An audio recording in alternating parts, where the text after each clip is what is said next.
des entreprises qui ferment, des employés mis en chômage technique, des difficultés d'approvisionnement, les difficultés donc de façon générale ne manquent pas face à cette pandémie à coronavirus dénommée le Covid-19. Alors nous allons en parler aujourd'hui, chers téléspectateurs, bien bonsoir. Et bienvenue à ce 10e numéro de Actu Covid. Voici le thème de cet ultime numéro. Covid-19, quelle relance économique pour le Burkina Faso? Merci de m'accueillir chez vous. Je ne suis pas seul, vous l'aurez donc constaté, je suis avec des invités de marque pour aujourd'hui vous entretenir de ce thème. Avec moi sur le plateau, j'ai Gilbert Ouedraogo. Bonsoir. Bonsoir. Alors, vous êtes directeur de l'information et de la communication de la Chambre de commerce, d'industrie et d'artisanat du Burkina Faso. C'est ça, merci. Voilà, donc vous êtes très bien placé pour nous parler de ce secteur donc, de commerce et nous allons donc parler de relance économique avec vous, mais également avec Monsieur Soro Adama. Bonsoir. Bonsoir. Alors, Monsieur Adama Soro, vous êtes président de commission RSE à la Chambre des mines dont vous êtes également membre du conseil d'administration, c'est bien cela? Effectivement. Voilà, et il faut souligner, on va peut-être revenir dessus, que vous accompagnez au niveau de la Chambre des mines donc, cette émission que nous produisons depuis déjà 10 semaines. Effectivement. En tout cas, merci beaucoup à vous. Merci. Et puis juste à côté de moi, j'ai Télésphore Bationo. Vous êtes homme de culture et économiste, producteur, promoteur de artistes distribution. Vous êtes aussi organisateur de spectacles et de festivals dont Fête de la musique et vous êtes président de la Confédération nationale de la culture. Bonsoir, c'est bien. D'accord. Bienvenue à vous donc, monsieur Télésphore Bationo. Merci. Et enfin, nous avons monsieur Sami Basma. Bonsoir. Bonsoir, monsieur. Alors, vous êtes membre actif de la communauté libanaise et vous êtes directeur général adjoint de Megamonde. C'est bien cela? C'est bien cela. En tout cas, bienvenue à tous les quatre. On parle d'un sujet assez crucial et on va commencer déjà en dressant l'état des lieux. Et pour ce faire, je vais commencer avec vous, M. Ouedraogo. Voilà, vous avez affaire donc à pratiquement toutes les entreprises, pour ne pas dire toutes, carrément. Voilà, dites-nous quel est l'état des lieux aujourd'hui. Qu'est-ce qu'on peut dresser comme état des lieux de ces entreprises burkinabées face à cette pandémie à coronavirus? Alors, je voudrais commencer par vous remercier pour cette belle initiative qui, comme vous l'avez indiqué tout à l'heure, depuis pratiquement 10 semaines, vous revenez de façon périodique sur l'impact de la Covid-19, sur bien d'autres secteurs d'activité. Et aujourd'hui, nous avons l'opportunité de discuter de la problématique, donc de l'impact de cette pandémie sur l'économie. Votre question, quel est l'état des lieux? Il faut dire qu'après tout ce que nous avons connu sur le plan sanitaire, sur le plan humanitaire, aujourd'hui, nous faisons face à l'impact économique. Vous savez que de par le monde, depuis les premières puissances, les États-Unis, suivis de la Chine et autres, tous les pays du monde aujourd'hui ont été durement frappés, durement éprouvés par la pandémie donc, de la Covid-19.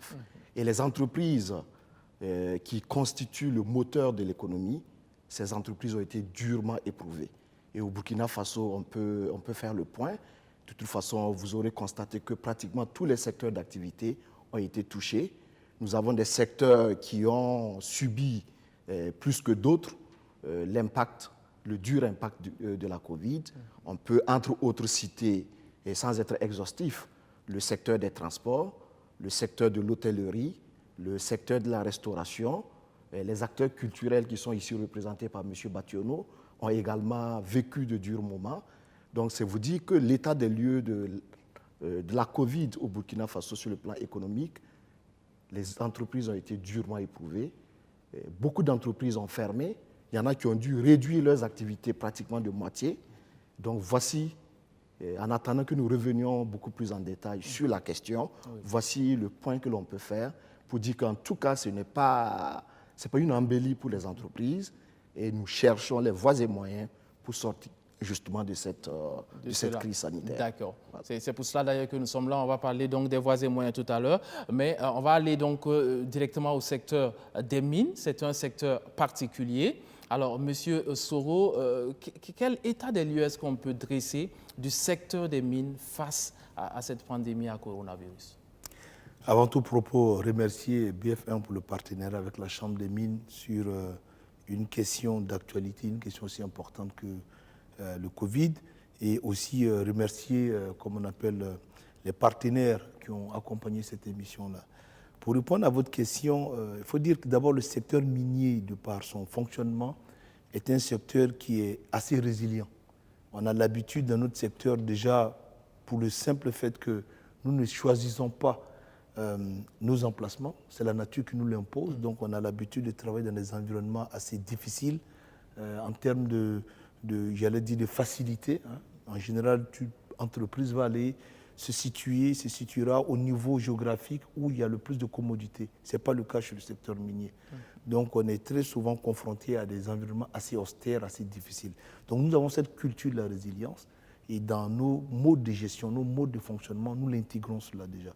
Ce qui fait qu'on a certes été impacté, hein, comme le dit M. Ouedraogo, aucun secteur n'a été épargné, mais j'allais dire on a eu les ressorts pour faire face à ça. Et évidemment, le gouvernement nous a aussi aidés, et j'aurai l'occasion de revenir là-dessus, sur toutes les mesures, le train de mesures que l'État a pu faire pour nous accompagner. Donc notre secteur, dans le fonctionnement, au niveau des mines en opération, on a eu beaucoup de difficultés au niveau des mouvements, parce qu'avec les mesures de quarantaine, exactement, voilà, donc les mesures de couvre-feu, voilà, évidemment, ça nous a impacté. Mais n'empêche, c'était pour la bonne cause, il faut le reconnaître, et on a vu aussi une oreille attentive au niveau des autorités pour faciliter. Et ensuite, il y a le volet mouvement des marchandises. Donc, enfin, j'allais dire, tout ce qui est bien qui rentre dans notre production, aussi on a été impacté. Mais heureusement, comme je le disais en introduction, le caractère résilient de notre secteur, on avait des stocks, on a pu gérer tout cela. Et enfin, le troisième sujet non moins important, c'est ce qu'on appelle fatigue management dans notre jargon. C'est quand même les personnels qui souvent sont restés avec des rotations beaucoup plus longues que prévu. Et je profite au passage pour remercier et féliciter tous nos employés dans l'ensemble du secteur minier pour leur compréhension. Donc voilà succinctement dit les différents impacts que nous avons pu avoir. Mais fort heureusement, nous sommes assez résilients de par nature et nous avons eu l'accompagnement qu'il faut du gouvernement. D'accord. Alors, on va revenir bien sûr après sur les mesures que vous avez dû prendre pour faire face à tout ceci. Mais il y a un secteur qui est quand même beaucoup touché parce qu'on en a beaucoup entendu parler. Il y a eu des marches dernièrement. Je pense que ce sont ces marches peut-être qui ont conduit à la levée d'ailleurs du couvre-feu. C'est le secteur de la culture dans son entièreté parce qu'il y a un pan qui était fortement touché, notamment donc les activités de nuit, les spectacles, les concerts et tout ça. Alors, Monsieur Bationo, est-ce qu'on peut dresser un état des lieux aujourd'hui? Ben, disons que le domaine culturel et touristique, je vais prendre les deux points, est touché depuis les premières attaques du pays. Oui. On avait déjà senti que l'activité culturelle était déjà au ralenti, l'activité touristique était déjà arrêtée. Et la maladie de Covid-19 est venue encore aggraver le sort, puisque là, les frontières sont fermées. La première décision du gouvernement, c'était limiter le nombre de personnes à 50 dans les espaces de diffusion ou de rencontres. C'est ça. Alors, les premiers impactés, c'était les activités de nuit, les manifestations culturelles et tout ce qu'il y avait comme activité qui devait se dérouler à la période. Donc, c'est dire que c'est vrai, on entraînait déjà cette difficulté-là, mais la maladie a encore approfondi la difficulté des acteurs culturels. La deuxième mesure du gouvernement, qui était celle du couvre-feu, a plombé encore toutes les activités. Tout est resté en berne pendant 2 mois. Beaucoup de festivals, beaucoup d'activités ont été annulées. Beaucoup d'espaces de diffusion ont été fermés. Beaucoup d'activités ont été annulées du fait des fermetures des frontières et toutes les dispositions qui ont été prises. C'est dire que les activités ou les actions de ces derniers jours-là, c'était vraiment un ras-le-bol des acteurs culturels qui peinaient, mais qui ne voyaient rien venir en contrepartie de tout ce qu'il y avait comme difficulté qu'on encaissait. C'est ça. Voilà. À titre personnel, vous organisez le festival Fête de la musique qui met en compétition des jeunes talents en live. Et vous étiez en pleine préparation quand vous avez dû arrêter net. Ça vous fait des pertes? Oui. Non, même au-delà de ça, je suis membre de la commission de la Semaine nationale de la culture. C'est ça, oui. On a pris, on était à Bobo quand on préparait la SLC, et puis on dit, tac, Le gouvernement dit en conseil des ministres suspension de tout rassemblement de plus de 50 personnes, spécifiant même que la Semaine nationale de la culture est suspendue et tout. Oui. C'est dire qu'il y a eu beaucoup d'activités. Les acteurs culturels qui planifient, vous voyez, c'est sur 3 mois minimum qu'on fait un événement culturel, se retrouvent à 1 semaine, à 2 semaines, à 3 jours d'un événement, voire tout arrêté. Bon, c'est vrai que ça fait de la peine, oui. Mais bon, on a été bien heureux que par la suite, le président de la République a voulu bien accompagner le secteur culturel avec le fameux milliard qui fait parler les uns et les autres. C'est ça. Mais disons qu'il y a encore beaucoup à faire, puisque quand il s'agira de relance du secteur culturel, le milliard ne peut rien faire dans D'accord, on parlera de ce milliard et 25 millions tout à l'heure. Vous faites partie du comité de gestion de ce milliard et 25 millions pour nous donner des détails et nous dire ce qui est prévu donc à long terme. Alors, Monsieur Basma, vous êtes là à double titre parce que c'est vrai que vous représentez Megamonde, dont vous êtes le directeur général adjoint, mais également la communauté libanaise. Parce que la communauté libanaise est une forte communauté commerçante. Donc, beaucoup d'activités commerciales.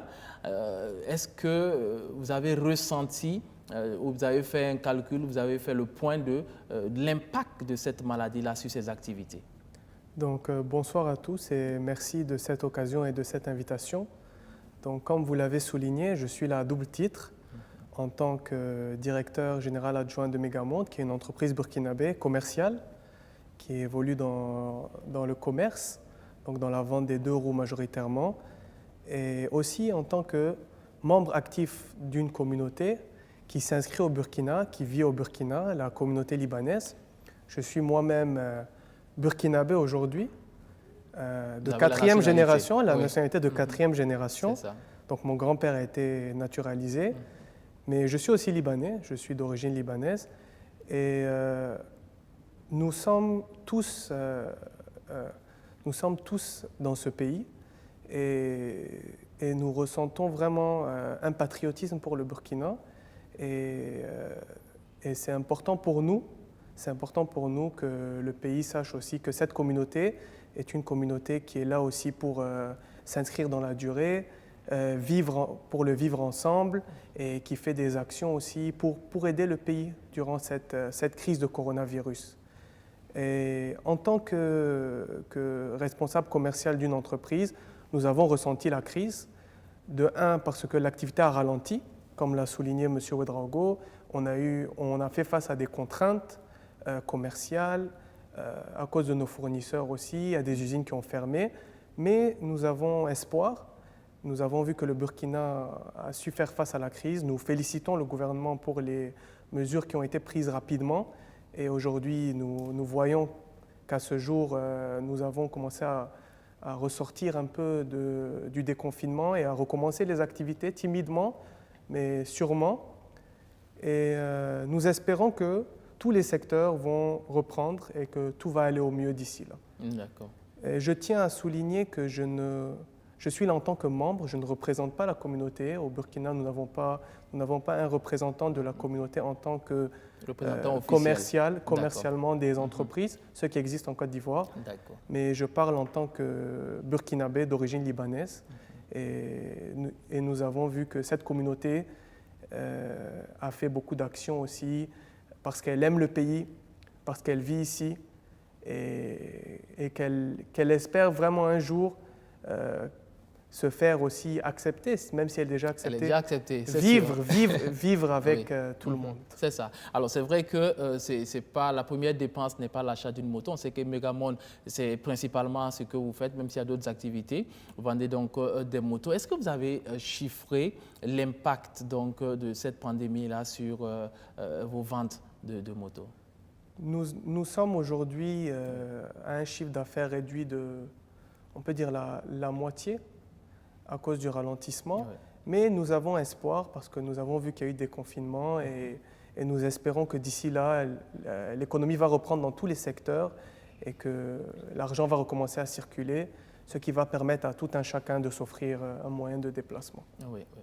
D'accord. Alors, quand on discute un peu avec les économistes, on se rend compte donc que le volume même des transactions commerciales au Burkina se réduit d'autour de 15% à peu près. On parle aussi d'une perte pour l'État d'à peu près 300 milliards de francs CFA, c'est beaucoup. Alors, M. Ouedraogo, dites-nous, comment ça se manifeste auprès des entreprises, vous qui avez affaire donc aux différentes entreprises burkinabées, comment se manifeste l'impact de Covid-19? Est-ce qu'on assiste à des fermetures d'entreprises? Est-ce que les entreprises viennent à votre niveau pour voir comment bénéficier d'aide, de conseils et tout cela? Comment ça se manifeste? Alors, sur cette question, il faut dire que dès l'apparition donc de la pandémie, la Chambre de commerce et d'industrie a initié un certain nombre d'activités, dont la première était une session d'information et de sensibilisation des opérateurs économiques, parce que c'était à une période où la maladie se manifestait seulement en Chine, donc on voyait les choses de loin. Mais dans une dynamique anticipative, nous avions déjà commencé à faire des actions d'information et de sensibilisation.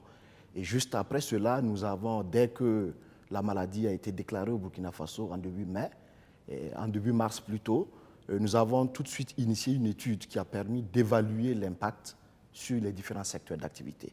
Et M. Basma l'a dit tout à l'heure, l'évaluation que nous avons faite révèle à la date d'aujourd'hui, puisque dernièrement nous avons encore réalisé une dernière étude et qui a permis d'évaluer l'impact des mesures de restriction qui ont été prises par le gouvernement. Vous savez qu'il y a eu un certain nombre de mesures barrières, et on a parlé tantôt de la quarantaine, okay. On a tantôt parlé du couvre-feu, et il y a bien d'autres mesures qui ont été prises par le gouvernement et qui ont entraîné en fait des restrictions. Et l'évaluation que nous avons faite nous donne près de 630 milliards de francs que le secteur privé a perdu en termes donc, de gains dus donc à la pandémie. Donc, 630 milliards perdus par le secteur privé burkinabé. Voilà. Donc la manifestation, vous l'avez demandé au niveau des entreprises, selon la taille des entreprises et selon leur consistance, j'allais dire, la manifestation a été appréciée de façon diverse. Vous avez des entreprises qui ont totalement fermé. C'est ça. Quand vous prenez le secteur des transports, vous comprendrez que les transports étaient arrêtés. Que ce soit le transport interurbain ou le transport interne, c'était totalement arrêté. Alors, donc, vous avez enregistré à ce niveau beaucoup de pertes. Prenez au niveau des hôtels. Hôtels, qui parlent d'hôtels, parlent de tourisme. Les frontières étaient fermées à l'international. Les villes étaient en quarantaine, donc il n'y avait aucun voyage, il n'y avait aucun touriste. Et les hôtels ont enregistré pratiquement des taux de remplissage nuls pendant une période. La semaine dernière, on recevait les représentants d'hôtels et de tourisme, d'agences de voyage. Au niveau des hôtels, ils nous parlaient d'une perte d'à peu près 14 milliards. Et au niveau donc, des agences de voyage, c'était autour de 2 milliards de pertes. Donc c'est énorme. Et ces représentants nous parlaient donc de fermeture potentielle d'entreprises. Il y en a même qui avaient déjà fermé, mais il y en a d'autres aussi qui risquaient de fermer si la situation perdurait. Et c'est vraiment difficile, c'est un problème crucial. Tout à fait. Oui. Et pour d'autres entreprises, il a fallu peut-être organiser le personnel. C'est ça. Organiser le personnel par vague. Il y en a qui ont été confrontés donc, à cette réalité de pouvoir libérer donc, une partie du personnel. Les mettre en chômage technique. Absolument. Oui. Donc, ça vous dit que les manifestations sont diverses et selon la taille des entreprises et selon leur capacité financière donc, à faire face justement à des phénomènes non prévus tels que des pandémies. Nous avons vu donc diverses manifestations. C'est ça. Alors, M. Soro, vous n'avez pas certainement eu les mêmes difficultés que les hôteliers, restaurateurs et agences de voyage, mais vous avez dû vous adapter à cette situation. Vous avez pris quelles mesures justement pour faire face à cette pandémie? Merci. Effectivement, pour rebondir sur ce que M. Ouedraogo disait, justement, le secteur minier a été celui-là même, de par sa résilience, je pense, sans me tromper, qui a permis de tenir quand même le niveau de production, en tout cas l'outil productif en ce qui concerne notre secteur, plus ou moins au même niveau que dans la période avant le Covid. N'empêche, nous avons été impactés, et souvent durement, au niveau d'abord de la gestion des mouvements du personnel. Des villes sont en quarantaine, des transports sont interrompu. Il faut déplacer ces personnes-là. Donc, c'est devenu beaucoup plus coûteux que de déplacer le personnel. Il faut garder certaines personnes en rotation plus longtemps, donc avec des générations d'heures supplémentaires qu'il faut prendre en compte. Donc oui, il y a un impact financier, certainement. Nous, ça joue sur la productivité. D'abord, non, oui, sur la productivité. Oui. Pas tant que sur la productivité, mais dans les dépenses de production. Je reviendrai là-dessus. Donc on a fait des dépenses supplémentaires au niveau de la gestion des mouvements. Secondo, il y avait la mesure de la quarantaine. D'abord, avant même la mesure de la quarantaine obligatoire au niveau des autorités, nous, dans notre gestion, quand je dis nous, le secteur minier, dans notre gestion de la santé sécurité du travail au travail, parce que nous avons tous des départements de santé sécurité au travail. Nous avons pris sur nous de faire des quarantaines préventives de 14 jours au départ des grands sites, des grandes villes que sont Ouaga et Bobo qui avaient des cas positifs sur nos sites. Donc il fallait garder les gens en quatorzaine avant de les déployer sur site. Du coup, on a été d'une certaine façon un effet amoindrissant de l'impact sur les hôtels. Par exemple, nous avons dépensé des milliards. Je peux le dire à l'échelle de toutes les compagnies, on a quasiment booké. Vous imaginez, vous prenez un employé qui loge à Ouaga ou à Bobo, vous le logez 14 jours d'abord avant de le déployer sur site. Donc c'était des centaines de personnels que nous avons déployés. Et je pense que bon an, mal an, ça a pu donner du répit à certains hôtels. Ça, c'est le second point. Donc la gestion des quarantaines, ça nous a coûté de l'argent. Et enfin, au niveau, j'allais dire, du mouvement des biens. C'est vrai qu'on avait des stocks, mais à un moment donné, il fallait quand même, les usines ont fermé, les frontières ont fermé, il fallait bouger du matériel pour continuer la production. Dieu aidant, et les autorités du Burkina aidant, on a pu y arriver avec nous aussi nos dispositions qu'on a prises en place. Donc oui, nous avons été impactés. Maintenant, il y a un autre élément assez important. Contrairement aux autres secteurs de l'économie qui ont une offre et une demande qui dépendent plus du territoire, nous on a une spécificité, c'est que notre demande elle est internationale. C'est ça. Donc l'or et les cours étant... Les cours montent en temps de crise. Voilà, les cours mondiaux sont bons. J'allais dire, c'est le revers de la médaille. Non, pas le revers de la médaille, c'est la conséquence directe des situations d'imprévisibilité économique. L'or est une valeur refuge. Donc chaque fois que l'économie, dans son ensemble, il y a des zones d'imprévisibilité, et comme l'impact du Covid et d'autres éléments que je ne citerai pas ici, ça a permis au cours de l'or de se maintenir. On est à un peu plus de $1 700 l'once, ce qui est très bon. Donc notre demande n'est pas territoriale, n'est pas basée ici. Ça nous a permis de garder ces dépenses, j'allais dire, ces recettes d'exportation, autant pour moi, à un niveau acceptable. Donc l'impact sur la demande, j'allais dire moindre, mais dans les dépenses de production et dans les outils de production, on a été impacté. Mais bon, mais l'un dans l'autre, vous vous retrouvez. Oui, nous nous retrouvons, mais parce que nous avons cette culture de résilience, parce que nous avons cette culture de plan de contingence. Toutes les mines ont des niveaux de contingence par rapport à tous les aspects que nous avons à gérer au niveau opérationnel. Donc c'est ce qui nous a beaucoup aidé, mais je ne dirai jamais assez, les autorités aussi nous ont beaucoup aidé dans les mesures d'accompagnement, notamment dans la gestion des mouvements. D'accord. Alors moi, j'aimerais qu'on entre de plein pied dans les stratégies de riposte maintenant, parce que c'est pour cela que nous sommes là, les réponses donc à donner pour sortir de cela, parce que les entreprises connaissent une morosité depuis déjà 2 mois. Monsieur Bationo, le secteur de la culture est en berne depuis 2 mois, un peu plus même d'ailleurs. Alors, comment on fait? On est en train de sortir de Covid-19. En tout cas, ça va un peu pour le cas du Burkina. On va dire que les contagions diminuent. On a eu 1 cas aujourd'hui. Hier, c'était 0 cas. Donc, on va dire qu'on est en train d'en sortir. Alors, qu'est-ce qu'on fait maintenant pour relancer l'économie, particulièrement dans le secteur de la culture? Dans le domaine de la culture, il y a beaucoup à faire, il faut le dire, parce que toutes les entreprises culturelles sont restées fermées. Tous les espaces d'exhibition sont restés fermés. Qu'est-ce qu'on fait à l'après-Covid? Dès qu'on dira que c'est fini, il faut d'abord que le gouvernement prenne des mesures pour suspendre toutes les restrictions qui sont liées aux activités culturelles. Aujourd'hui, le couvre-feu est élevé, mais on ne peut pas mener des activités culturelles. Les tests sur la restriction de 200 personnes par espace de diffusion sont toujours en vigueur. Voilà. Donc, c'est dire que pour faire une activité économique, je veux dire, qui qui soit rentable. Oui. Il faut attendre encore que le gouvernement lève toutes les mesures qui sont liées aux restrictions. Et surtout, trouver le canevas de soutenir les entreprises culturelles qui ont vraiment été impactées tout le long. C'est ça. Mais parlons justement de 2,25 milliards, ça commence par là. Oui. Déjà, vous êtes dans le comité de répartition de ce 1,25 milliard. Oui. Dites-nous-en un peu plus. Ben, disons que le 1,25 milliard, comme on l'a dit au ministre de la Culture à l'entame de nos débats, c'était pour, ne serait-ce que régler les problèmes subis, l'impact direct subi par la décision du gouvernement d'arrêter le truc et prévoir un plan de relance. Alors nous avons signifié au ministre de la Culture que la relance ne pouvait pas être contenue dans le 1,25 milliard. Ce serait vraiment aberrant qu'on dise que 1,25 milliard peut permettre de relancer le domaine culturel, puisque la culture est le pilier de développement. Ça a été bien compris.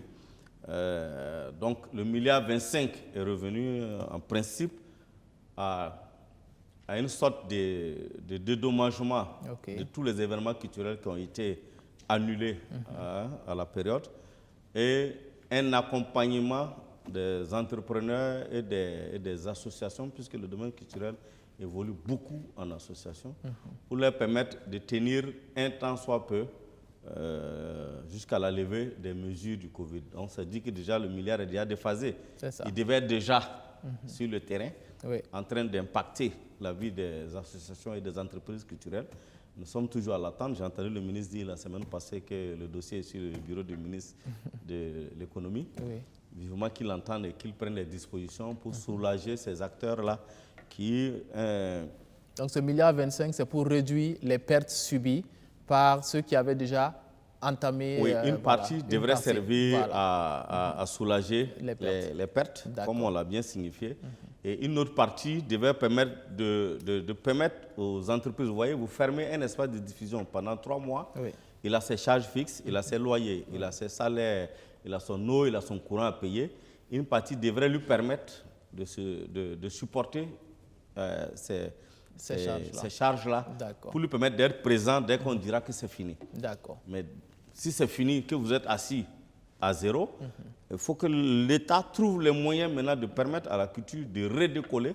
Et c'est là qu'on parle de relance. On parlera de culture et tourisme parce que le culture sans tourisme, c'est difficile. On est tous assis à zéro. Comme l'a dit M. Ouédraogo, les hôtels sont fermés. Il n'y a plus de touristes qui rentrent au pays. Le secteur culturel est quasi inexistant puisqu'on a tout arrêté du fait des textes pris par le gouvernement pour protéger la population. Il faut qu'on trouve les voies maintenant et moyens pour pouvoir faire la relance et permettre au secteur culturel de vivre. Et pour vous, donc, ça commence, la première chose à faire, donc, c'est d'annuler les mesures de restriction, notamment donc, les 200 personnes dans les... Oui, il faut qu'il nous rassure que tout est maîtrisé et qu'on peut vivre. C'est ça. Voilà, parce que le domaine culturel, on riait bien pendant le couvre-feu. On disait que c'est à 21h que le Covid se balade dans la ville. Ça a permis aux uns aux autres de monter un peu la pression parce que, disons que le domaine culturel brasse tellement du monde. Par moment, j'aime dire que nous sommes le 2e employeur. Parce que quand vous prenez ceux qui travaillent dans le secteur culturel, c'est une folie. C'est parce que par moment, on n'est pas régi par les mêmes textes que l'État a assujetti à une sécurité sociale, une déclaration ici. On a beaucoup de laisser-aller dans le milieu, mais il y a du monde qui vit de ça. Et quand c'est coincé, c'est vraiment délicat. D'accord. Et Dieu merci, je pense que le président de la République l'a compris au lendemain de son discours, en disant au ministre de la Culture, c'est vrai, on ne vous a pas oublié, mais on mettra 1,25 milliard à votre disposition pour essayer de juguler votre crise. C'est ça, mais on l'a bien compris. Ça, c'est vraiment juste pour déjà soigner la plaie. Voilà. On reviendra vers vous donc, pour prendre d'autres précisions. J'aimerais donc qu'on se tourne vers vous à présent, M. Basma, pour parler de vos propositions de relance. Comment est-ce que vous voyez la relance économique? De façon générale, certes, mais déjà à votre niveau. Comme tout ce que mes confrères ont évoqué, la crise a touché tous les secteurs. C'est ça. Ce qui signifie que la crise a impacté tous les domaines aussi. Donc elle a impacté toutes les chaînes de consommation. de la chaîne de production jusqu'au consommateur final. Donc, les hôtels ont été touchés, les restaurants ont été touchés, les boutiques ont été touchées, les usines aussi. Exactement. Donc, c'est-à-dire que c'est un moment où on ne peut... L'offre est supérieure à la demande, du terme que ceux qui ont encore des stocks vont essayer de les vendre, alors que tous les consommateurs n'ont pas la tête vraiment à acheter ce qu'ils achèteraient en temps normal. Exactement. Ou tous les vendeurs n'ont pas le stock qu'ils pourraient avoir en temps normal. Mais on comprend très bien les mesures du gouvernement, car lorsqu'il s'agit de préserver la vie, et sans la santé et sans la vie, il n'y a pas non plus de meilleure situation économique.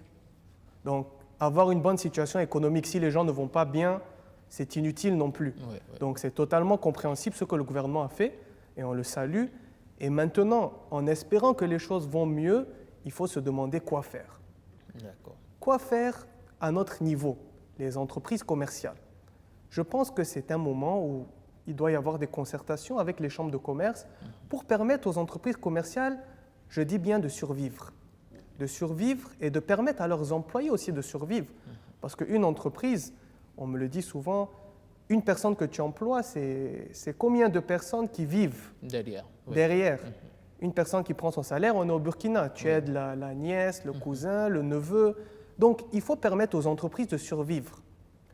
Donc, c'est à la Chambre de commerce, et je sais très bien qu'au ministère de l'économie et jusqu'au président du FASO, ils ont l'expérience et ils savent comment ils vont permettre aux économies et aux entreprises d'alléger un peu leurs charges pour pouvoir s'en sortir, et en espérant que les choses reviennent à la normale, d'ici là, réinvestir. C'est ça, je reviendrai vers vous tout à l'heure. Je suis sûr que M. Ouedraogo voudra donc répondre à cela. Mais avant, on va prendre un premier appel. Au téléphone, nous avons M. Zézé Stanislas de Bloomfield Investment. Bonsoir. Bonsoir. Voilà, et bienvenue à vous, M. Zézé. Merci, bonsoir à tout le monde. Alors, M. Zézé, alors, avec vous, nous allons parler du Burkina dans son entièreté, de l'État. D'abord, commençons par présenter Bloomfield Investment en quelques mots, s'il vous plaît. Alors, Bloomfield est une agence de notation financière panafricaine. Oui. Le rôle d'une agence de notation financière, c'est d'établir ce qu'on appelle la qualité de crédit.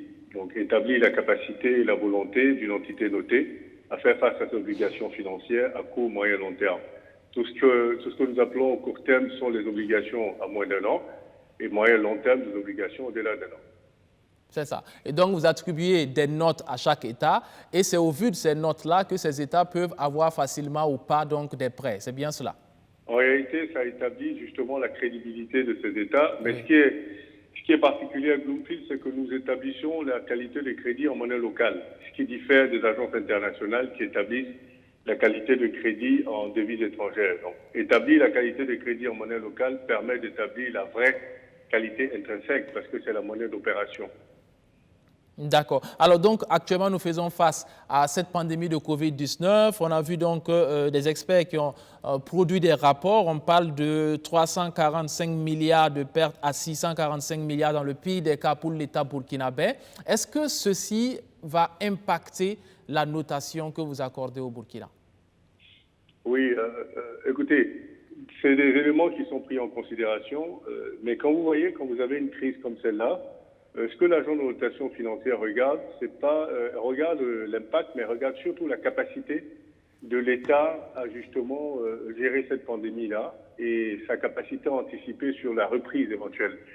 Et c'est ça qui va déterminer la note qui sera attribuée, c'est ça qui va impacter la note. Donc la capacité d'absorption de cette pandémie, la capacité de la gérer et l'anticipation sur la reprise. Donc la capacité de résilience du Burkina va déterminer justement la note qu'elle aura éventuellement. D'accord. Alors cette capacité de résilience, pour la juger, vous aurez peut-être aussi besoin de la stratégie nationale de relance de l'économie. Entre autres, donc on a besoin d'éléments internes et d'éléments externes. Donc l'élément interne, justement, ce serait comprendre quelle est la stratégie de gestion de la pandémie, quels sont les atouts en cette période-là du Burkina Faso et quelles sont les mesures qui sont prises pour justement limiter la casse et comment le gouvernement va se réorganiser. Parce qu'évidemment, cette pandémie va nécessairement créer un électrochoc et va obliger les États de réajuster leur approche même de développement économique et va certainement les emmener à revoir leurs dépenses. Parce qu'en général, la première réaction d'un État dans une situation comme ça, c'est de voir où est-ce qu'il peut faire des économies, et quelles sont les mesures à mettre en place pour justement sauver cette économie-là. À l'instar des autres pays, le Burkina aussi a mis en place des mesures de riposte. Et donc on va regarder quelles sont ces mesures de riposte, comment elles sont mises en application, comment bénéficient justement l'économie et les entreprises, et qu'est-ce que ça produit comme résultat. D'accord. Alors, vous qui avez une vue un peu globale, parce que vous comparez donc les données de plusieurs États, comment est-ce que vous voyez justement cette relance économique? Est-ce que vous avez des propositions ou des pistes qui, selon vous, seraient très intéressantes à explorer? Monsieur Zézé, es-tu toujours là?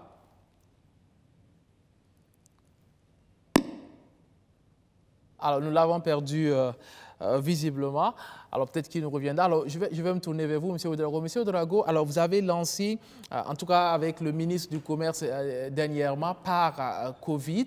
Alors, par Covid, c'est pour venir en aide aux différentes entreprises. Alors, est-ce que vous pouvez revenir sur cet outil-là qui a été mis en place justement pour permettre aux entreprises de se relancer? OK, merci. Alors, il faut dire que justement, après cette phase de riposte contre la COVID-19, il fallait immédiatement penser donc à la relance économique. M. Soro l'a dit tout à l'heure, le maître mot dans ce processus, c'est la résilience. La résilience est le maître mot et il faut qu'à tous les niveaux, que ce soit au niveau des populations et même au niveau des entreprises, il faut que chacun à son niveau, et son Excellence, M. le Premier ministre l'a d'ailleurs indiqué, il faut que nous apprenions à vivre désormais avec la maladie. Oui. Dieu merci, le Burkina Faso a pu juguler la crise. Et vous l'avez dit tout à l'heure, les chiffres, les dernières statistiques sont plutôt optimistes. Exactement. Et montrent que la situation est relativement maîtrisée. Mais il faut que davantage nous fassions des efforts pour revoir nos modes de vie et pouvoir donc nous adapter à cette nouvelle situation. Alors, la Chambre de commerce et d'industrie, en tant que fêtière du secteur privé, a mené la réflexion dès le début, je l'ai indiqué tout à l'heure, et de concert avec les autres structures d'appui au secteur privé, notre institution a pensé qu'il faut mettre en place un mécanisme d'accompagnement des entreprises vers donc la résilience. Et c'est cela qui a donné lieu au projet d'accompagnement à la résilience économique face à la COVID-19, en abrégé par Covid, dont le lancement officiel est intervenu la semaine dernière. Voilà, le 26 mai exactement. Absolument.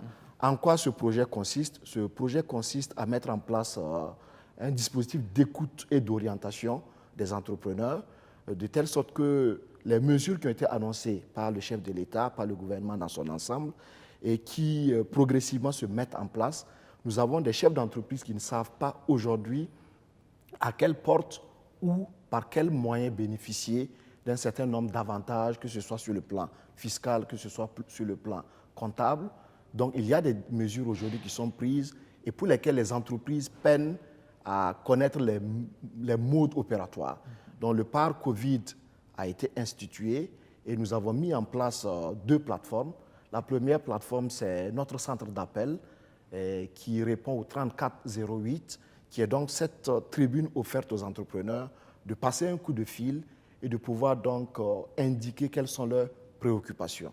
La deuxième plateforme, c'est au travers donc du site internet de la Chambre de commerce, le www.cci.bf. Et quand vous allez sur cette plateforme, en tant que chef d'entreprise, vous renseignez un canevas qui est intégré à la plateforme et vous indiquez vos préoccupations. Mais je dois préciser que le PAR Covid est un mécanisme d'appui conseil.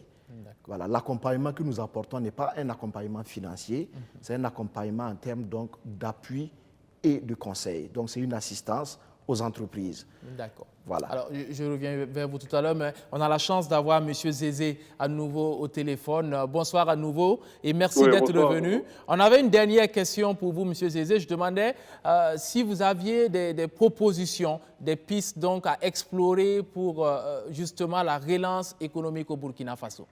Je crois que la première piste, c'est, sachant que la majorité des sociétés auront des problèmes de liquidité pour la reprise. Je crois qu'au lieu de mettre en place des fonds pour distribuer du cash aux entreprises, spécialement les PME, ce qui serait judicieux, c'est de mettre en place un fonds de garantie qui permettrait aux banques justement de prêter aux PME ou prêter aux entreprises en général pour leur permettre de relancer leurs entreprises. Et je crois que ça aura beaucoup plus d'impact que de donner des fonds ponctuels aux entreprises qui, juste après, auront toujours besoin d'argent parce que les conséquences seront assez dramatiques. Donc la première piste, c'est justement d'établir ce fonds de garantie avec les banques. Et c'est en ça que les banques devraient jouer un rôle prépondérant dans cette relance. Ce sera l'occasion pour les banques de la région de montrer leur capacité à soutenir l'économie. Naturellement, elles auront besoin d'une certaine garantie. Et donc cette garantie-là, ça peut être un fonds de garantie que les États mettent en place, ou au Burkina, par exemple, que l'État met en place pour soutenir ces emprunts-là. La deuxième chose, c'est que les entreprises elles-mêmes doivent se réinventer. Je pense que pendant la période de crise, de pandémie, pendant la quarantaine, on s'est bien rendu compte du rôle du digital. Et donc le digital peut permettre aux entreprises de réduire leurs coûts, notamment en termes de recrutement. Au lieu d'avoir quelqu'un à plein temps, pendant que vous l'utilisez seulement en quart de temps ou à mi-temps, c'est d'employer des gens qui vont travailler à distance, quand c'est possible naturellement, à mi-temps ou un quart de temps, ce qui permettrait de réduire les coûts. Parce que je crois que cette année, l'objectif des entreprises devrait être de survivre, pas de relancer vraiment, de survivre, et la relance va certainement commencer à partir de 2021. Parce qu'en réalité, on anticipe une disparition d'à peu près 30%, 25 à 30% des PME.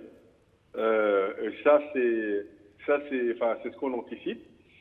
Si la pandémie est maîtrisée à la fin du mois de juin, par exemple. Donc ça, c'est notre piste. La deuxième piste, ce serait que l'État, justement, les États essaient de faire des économies. Ce qu'on a constaté quand on a discuté avec certains États qui revoyaient leur budget, ils se sont rendus compte qu'en réalité, généralement, il y avait beaucoup de gaspillage qui était fait. Et donc, l'État permettrait, pour éviter d'emprunter massivement, c'est de revoir les dépenses à la baisse. Il y a des dépenses qui, généralement, ne sont pas des dépenses urgentes et il y a beaucoup de gaspillage. Donc, notamment, réduire les missions à l'extérieur, notamment réduire les formations à l'extérieur et faire des économies pour permettre justement d'alimenter ce fonds de garantie qui pourrait aider les banques à prêter. D'accord. Alors, c'est bien compris. J'avais dit que c'était la dernière question, mais j'ai une question de pas de porte, comme on l'appelle. Est-ce que vous pouvez nous révéler quelle est la notation que Bloomfield Investment accorde au Burkina Faso? Non, pour l'instant, on n'a pas encore de... En réalité, on va commencer la notation, mais la notation actuelle du Burkina, elle a été faite par une autre agence de notation financière en monnaie locale. Et cette note, elle est confidentielle, donc évidemment, moi, je ne la connais pas. C'est seulement les autorités du Burkina qui pourront vous la donner. Pour l'instant, elle est confidentielle. D'accord. On notera donc que vous ne nous la donnez pas. D'accord. Alors, merci beaucoup, Monsieur Zézé Stanislas. Merci donc pour cet appel. Et très bonne soirée à vous. Alors, je vous avais pris la parole, Monsieur Ouedraogo, je reviens à vous. Vous étiez donc en train de parler de PAA, Covid, qui n'est pas un instrument de financement. C'est un instrument d'appui conseil pour les entreprises qui en ont besoin. C'est bien cela? Absolument. Oui. Parce qu'il faut que, vous savez, les structures d'appui au secteur privé ont une mission bien précise et nous ne devons pas jouer le rôle d'autres institutions. Alors, on salue déjà les mesures qui ont été prises par l'État. Je voudrais rappeler que le chef de l'État a annoncé un fonds de relance de l'économie de près de 100 milliards de francs CFA. Et dans la stratégie globale, vous verrez que pour le Burkina Faso, il y a pratiquement 140 milliards de francs CFA qui sont annoncés pour la relance économique.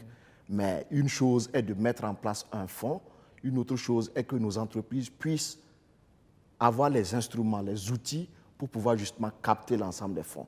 Parce que quoi qu'on dise, ce n'est pas de l'argent qui va être distribué, mais nous estimons que les entreprises doivent être capables en termes donc de renforcement des capacités, en termes d'anticipation sur leurs projets.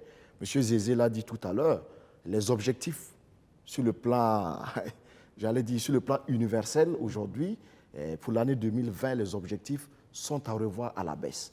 Donc pour toutes les entreprises, le plus important, c'est de pouvoir faire face aux charges, pouvoir donc exister, pouvoir exercer.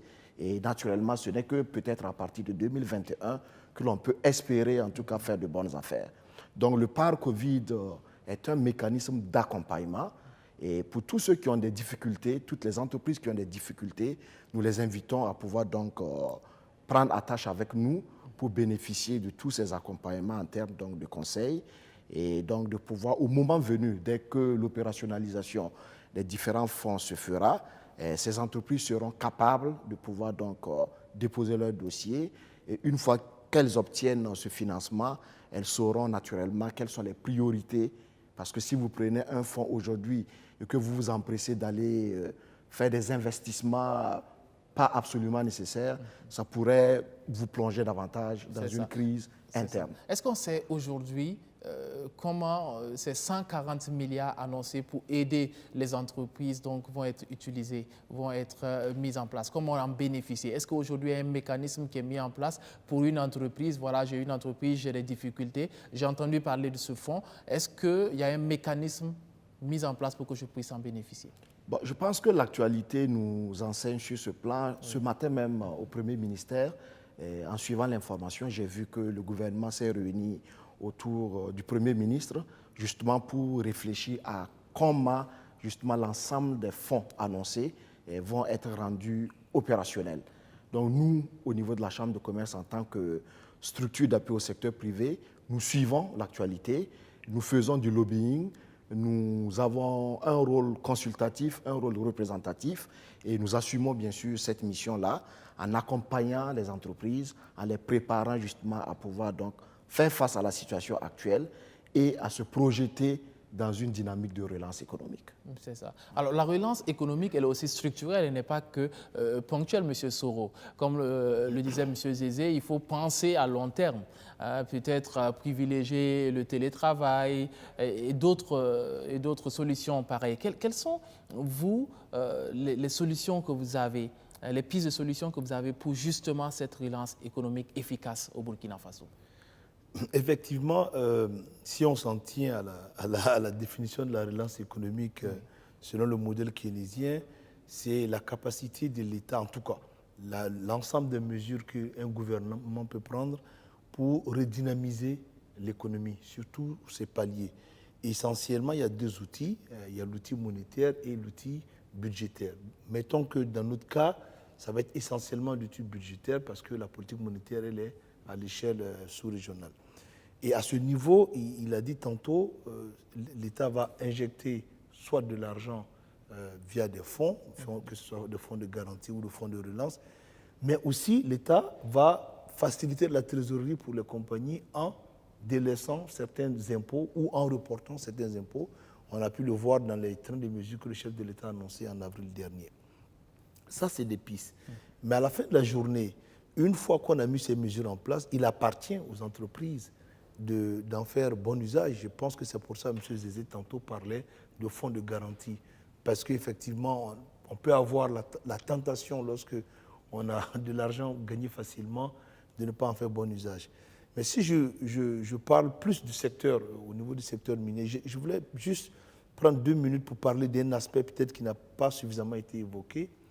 Lorsqu'on parle de relance, ça veut dire qu'il y a eu soit arrêt, soit ralentissement. Mettons, prenons l'image d'un véhicule. Pour relancer un moteur, certainement le moteur a eu une baisse de régime ou le moteur a calé. Bon, mettons que dans notre cas ici, c'est plutôt un ralentissement, une baisse de régime du moteur. Pour le relancer, il faut en ce moment-là penser, j'allais dire, à des mesures qui... On ne peut pas le relancer de façon brusque parce que vous parlez tantôt de long terme. Donc il faut prendre des mesures qui relancent le moteur, certes, mais qui vont permettre au moteur de monter progressivement et atteindre un régime qui était son régime normal. C'est pour ça d'ailleurs que je pense que le point pour 2020, c'est vraiment la survie pour la plupart des entreprises. Je le disais, quand on prend le secteur minier, nous, du fait que notre demande est beaucoup plus internationale et dans une niche, parce que c'est, mettons, les investisseurs, l'or est un placement. Et encore, quand je parle de l'or, mais n'oublions pas que sur la 13aine de compagnies minières en production, bientôt 14, il y a une quand même qui est de zinc. Et elle a perdu quasiment 30% au niveau du cours du zinc. Donc elle est impactée fortement à ce niveau-là. Et on va espérer que les cours vont monter, mais pour l'instant, qu'est-ce qu'elle fait? C'est de gérer au mieux, avec parcimonie, en fait, la liquidité dont elle dispose pour l'instant, mais ça ne va pas se faire sans impact au niveau. En tout cas, on espère que les cours vont remonter entre-temps. Donc, pour revenir au point que je disais, au niveau du secteur minier, l'élément sur lequel je voulais insister, c'est d'abord, si le moteur est en baisse de régime, ça dépend comment on a maintenu le régime dans cette période de baisse de régime-là. Hein. Mettons que lorsqu'on est passé en deuxième ou en troisième, je parle en termes de rapport de vitesse, il est beaucoup plus facile de repartir. Mais si on était obligé de remonter jusqu'en première, la voiture va prendre un ralentissement beaucoup plus fort.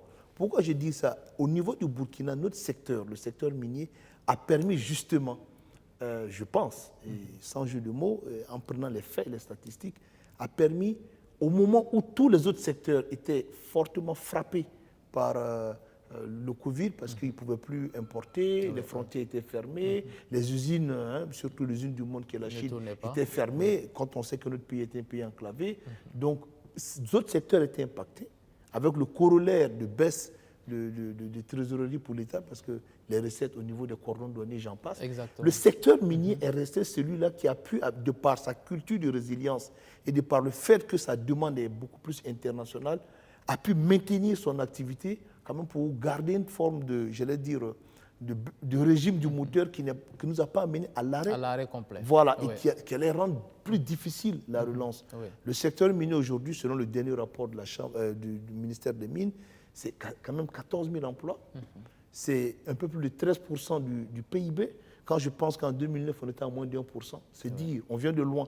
Donc c'est un secteur qui, de par son organisation, de par sa résilience, et de par la structure de sa demande qui est internationale, a permis à notre pays de maintenir un certain niveau de productivité. Ce qui va nous permettre, je l'espère, avec maintenant les politiques que le gouvernement va prendre, et je ne doute pas que ça va être les bonnes politiques, de faciliter la relance. Donc la qualité de la relance dépend de la nature ou de la gestion du ralentissement. C'est un peu l'élément que je voulais dire. Maintenant, pour répondre à votre question, nous, au niveau du secteur minier, justement, on a tous mis en place des plans de continuité d'affaires, business continuity plan, pour permettre à notre activité de fonctionner. Aujourd'hui, donc, on espère que, de par ce maintien de l'activité-là, la commande privée, donc la commande générée par le secteur minier au niveau des dépenses pour faire fonctionner, si je m'en tiens au rapport de 2016, on était à 450 milliards à une moyenne de 38 milliards par mine. Aujourd'hui, on passe à 14 000 en production. Bon an, mal an, on va être autour de 600 milliards que nous pouvons dépenser pour faire fonctionner nos mines. Donc le plus les entreprises locales vont capter ça, le mieux ça sera pour la relance. Ça, c'est le premier élément. Le deuxième élément, de par notre maintien d'activité, nous avons maintenu des emplois. N'oublions pas, quand on parle de relance, c'est, M. Zézé l'a dit tantôt, la disponibilité de liquidités. Donc au niveau des entreprises, mais aussi au niveau des consommateurs. L'économie, quand même, c'est l'offre et la demande. Exactement. La demande, elle est constituée de qui? De monsieur, madame, tout le monde, de nos employés, de nos travailleurs, de nos salariés.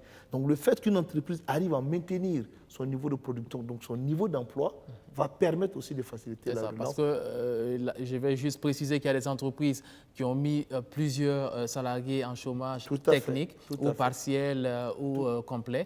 Voilà. Et heureusement, donc, à votre niveau, ça n'a pas été le cas. Et comme vous le dites, donc, ça a permis de garder un certain niveau quand même de consommation. Tout à fait. Oui. Donc ça, c'était le second élément. Et enfin, l'autre élément, c'est, je le dis, on ne le dira jamais assez, c'est quand même la contribution au budget de l'État. Je te parlais tantôt de la commande privée, les salaires, mais la contribution au budget de l'État, l'année passée, donc 2019, c'était 253 milliards. Aujourd'hui, le chef de l'État l'a dit lors de son discours à la Nation en avril dernier, c'est 300 à 306 milliards de pertes au niveau des recettes du budget de l'État. Imaginez-vous si le secteur minier n'avait pas pu maintenir son niveau de production et profiter de l'embellie du cours de l'or. Parce qu'on a des royautés qu'on paye, la part du roi, comme on dit, qui sont indexées au chiffre d'affaires. Donc le fait de maintenir, et je n'insisterai jamais assez là-dessus, le fait de maintenir l'outil productif minier a permis à notre pays, en tout cas, d'avoir de meilleures chances de relancer le moteur de la voiture. Exactement. Et vous dites tout ceci, je vois M. Bachonnet qui se demande s'il ne va pas laisser le secteur de la culture pour aller dans le secteur des mines. D'accord. OK, mais avant de revenir à vous, je pense qu'on va aller au téléphone. On va aller au téléphone pour prendre M. Kaboré François. Vous êtes directeur de la clientèle et du réseau de la Banque agricole du Faso. Bonsoir et bienvenue à vous. Bonsoir. Alors, Monsieur Kaboré, nous sommes très contents de vous avoir à double titre. Le premier, c'est que le secteur agricole est fortement touché par la pandémie. Et le second, c'est qu'on a parlé de fonds de garantie pour permettre aux banques comme les vôtres de financer, d'accompagner donc les entreprises. Alors, dites-nous, comment d'abord vous avez ressenti cette pandémie de Covid-19 à votre niveau?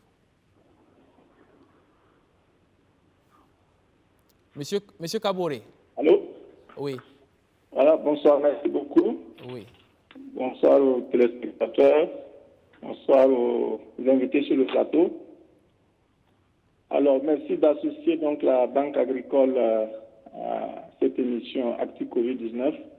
Et si vous permettez, d'abord, je vais rappeler que la Banque agricole est une banque de type universel et avec un cœur de métier qui est l'agriculture. D'accord. Donc, au jour d'aujourd'hui, elle fait ce que les autres banques font, en plus de l'agriculture.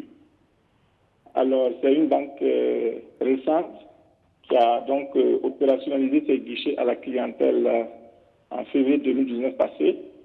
Et là,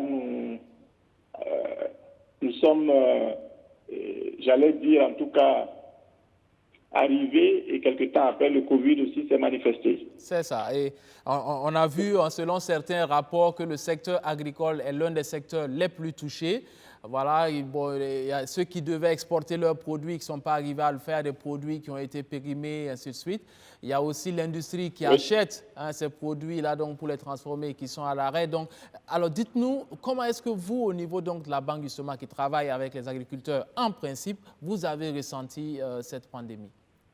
Absolument, absolument. Il faut le dire que la banque donc, a apporté donc, ses concours en termes de financement d'intrants et pour permettre donc, aux producteurs de prix. Et naturellement, avec donc, les apports donc, du Covid-19, ces productions ont connu des difficultés d'écoulement, de conservation, parce que les mesures donc, de quarantaine, de confinement, il était difficile pour les producteurs de relier les centres donc, de ville, voilà, ou encore donc les distributeurs de pouvoir donc disposer des produits ou encore de pouvoir les commercialiser avec donc les fermetures de marché. C'est ça. Donc il est clair que du point des productions pluviales, ça n'a pas été facile. Contre 16 ans avec le maraîchage, ça n'a pas été facile. Et l'élevage, ça n'a pas été facile parce que les fermetures donc, des frontières, et la baisse de l'activité donc, culturelle, touristique, etc., les événementiels, autant de choses qui n'ont pas permis, en tout cas à notre cible, à nos clients, donc nos 20 producteurs, eh bien, d'écouler les différents produits. Voilà. Mais il faut dire que face à cette difficulté, quand même, la banque a imaginé donc des solutions, des situations pour éviter donc à ces producteurs-là, véritablement, j'allais dire, de quitter le marché, de quitter l'activité. Voilà. Donc, par exemple, ceux qui ont les productions, les céréales qu'on ne peut pas écouler, bon, on a imaginé le système de warrantage, une question donc de pouvoir contrôler donc ces céréales-là, ces productions-là, et permettre à ces producteurs de bénéficier de certaines avances pour continuer donc à exister. Il y a aussi, on a vu les cultures, donc on pourrait dire à toutes choses malheur est bon, hein, surtout les cultures maraîchères, les difficultés donc de conservation. Et ça interpelle donc la nécessité d'avoir en tout cas des infrastructures adaptées pour la conservation donc, des produits frais et de manière à ce que les péremptions ou en tout cas les pertes donc, qui ont été constatées, on puisse les juguler. Voilà. D'accord. Il y a aussi que certains qui avaient donc bénéficié de nos financements, il faut imaginer des reports d'échéance Donc, et imaginer aussi des possibilités de financement pour les permettre d'entamer donc les nouvelles campagnes et pouvoir continuer à exister et puis résolver progressivement ces créances-là qui sont en difficulté. C'est ça. Alors, M. Kaboré, on entend dire qu'en pareille circonstance, les banques sont un peu frileuses à prêter de l'argent. Pourtant, en pareille circonstance, justement, les entreprises ont besoin d'argent, peut-être pour faire face à des charges fixes, alors qu'il n'y a pas d'entrée. Pour ceux, par exemple, qui ont perdu également toute leur production, c'est un peu difficile. Vous avez parlé de warrantage, mais ça concerne, je pense, ceux qui ont de la production. Alors, est-ce que vous pouvez répondre à cela pour nous dire, aujourd'hui, vous accordez du crédit, vous avez freiné comme cela se dit? Et merci bien. Oui. Il faut dire que, oui, c'est ce qu'on prête très souvent aux banques. Hein, voilà, elles ont la main un peu dure, on n'accède pas facilement à la caisse. Oui. Mais il faut dire que c'est dans son rôle. Hein, la banque, son métier, c'est de vendre de l'argent, c'est d'acheter de l'argent. Donc, elle ne peut pas se rétracter face aux besoins qui sont exprimés par les entreprises. Et naturellement, nous y sommes très sensibles et conscients qu'il faut donc faire face aux dépenses incompressibles, permettre à l'outil de production et aux hommes et femmes qui animent ces entreprises-là de continuer d'exister. Et on dit tantôt donc la relance, naturellement, va consister à une reprise progressive, donc permettre donc à ces entreprises-là de reprendre progressivement leurs activités et atteindre les vitesses de croisière. Donc, c'est notre métier que de vendre de l'argent, acheter de l'argent. De ce fait-là, nous ne pouvons pas être en marche. Je pense d'ailleurs qu'à cette étape, la relance économique, et les banques sont les plus interpellées, me semble-t-il, pour mettre à disposition des entreprises les liquidités souhaitées, pour permettre donc à l'activité de reprendre. Il faut ajouter aussi quand même qu'il y a le régulateur qui a facilité un certain nombre de choses. Je pense que dès l'entame de la Covid et les mesures qui ont été édictées au niveau donc du gouvernement pour accompagner, ou encore au niveau de la Banque centrale, il y a ces possibilités qui sont données aux entreprises de reporter les échéances de crédit, donc in fine de disposer de la trésorerie, ou en tout cas de pouvoir donc faire usage de façon allégée de la petite trésorerie qui est disponible. Et il y a aussi il y a de bonnes habitudes qui doivent être adoptées. On a parlé tantôt donc du télétravail, donc des moyens de paiement électronique, autant de choses qui devraient permettre aux entreprises de reprendre tout en maîtrisant certaines charges qui ne semblent pas être nécessaires dans des moments difficiles. D'accord. Alors moi, je vais vous poser une question assez pratique. La semaine dernière, on a reçu une représentante des agences de transport qui nous disait, bon, il y a Air Burkina qui est à l'arrêt, toutes les compagnies d'ailleurs sont à l'arrêt, donc on ne vend plus de tickets. Ça fait plus de 2 mois qu'on ne vend plus donc de billets. Ça veut dire qu'on ne fait entrer aucun centime dans l'entreprise, mais on a des frais à payer, des frais de loyer, des frais de gardiennage, des frais d'électricité, des salaires et tout ça. Est-ce que une telle entreprise qui vient vous voir, qui a besoin de liquidité pour régler ses frais de fonctionnement en attendant que les choses aillent bien, est-ce qu'il y a la possibilité d'avoir donc une solution à votre niveau? Dites-nous. Affirmatif, je l'ai dit tantôt. Hein, et là, justement, il y a ces entreprises-là qui ont des besoins donc, de liquidité et d'autres en ont des besoins de liquidité elles vont donc et procéder donc à des placements. Et nous savons aussi que les entreprises, même en dehors donc de cette crise Covid qu'on a vécu, on continue de vivre, il y a des décalages qui sont constatés entre donc les entrées d'argent et les obligations de sortie, surtout donc face au fonctionnement des entreprises. Donc ça, c'est une réalité qui est connue et la banque a des produits adaptés pour accompagner ces entreprises-là. D'accord. Donc, naturellement, ces entreprises sont les bienvenues.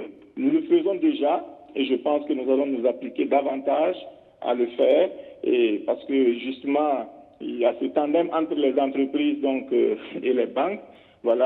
Et chacune a besoin de l'autre pour exister. Donc, nous sommes tenus de trouver le juste milieu pour accompagner les entreprises dans ce processus de reprise de l'activité pour porter l'économie du pays à un niveau, j'allais dire, optimal, qui rassure et qui encourage tout le monde, tant à l'interne qu'à l'externe pour les investisseurs. Merci beaucoup.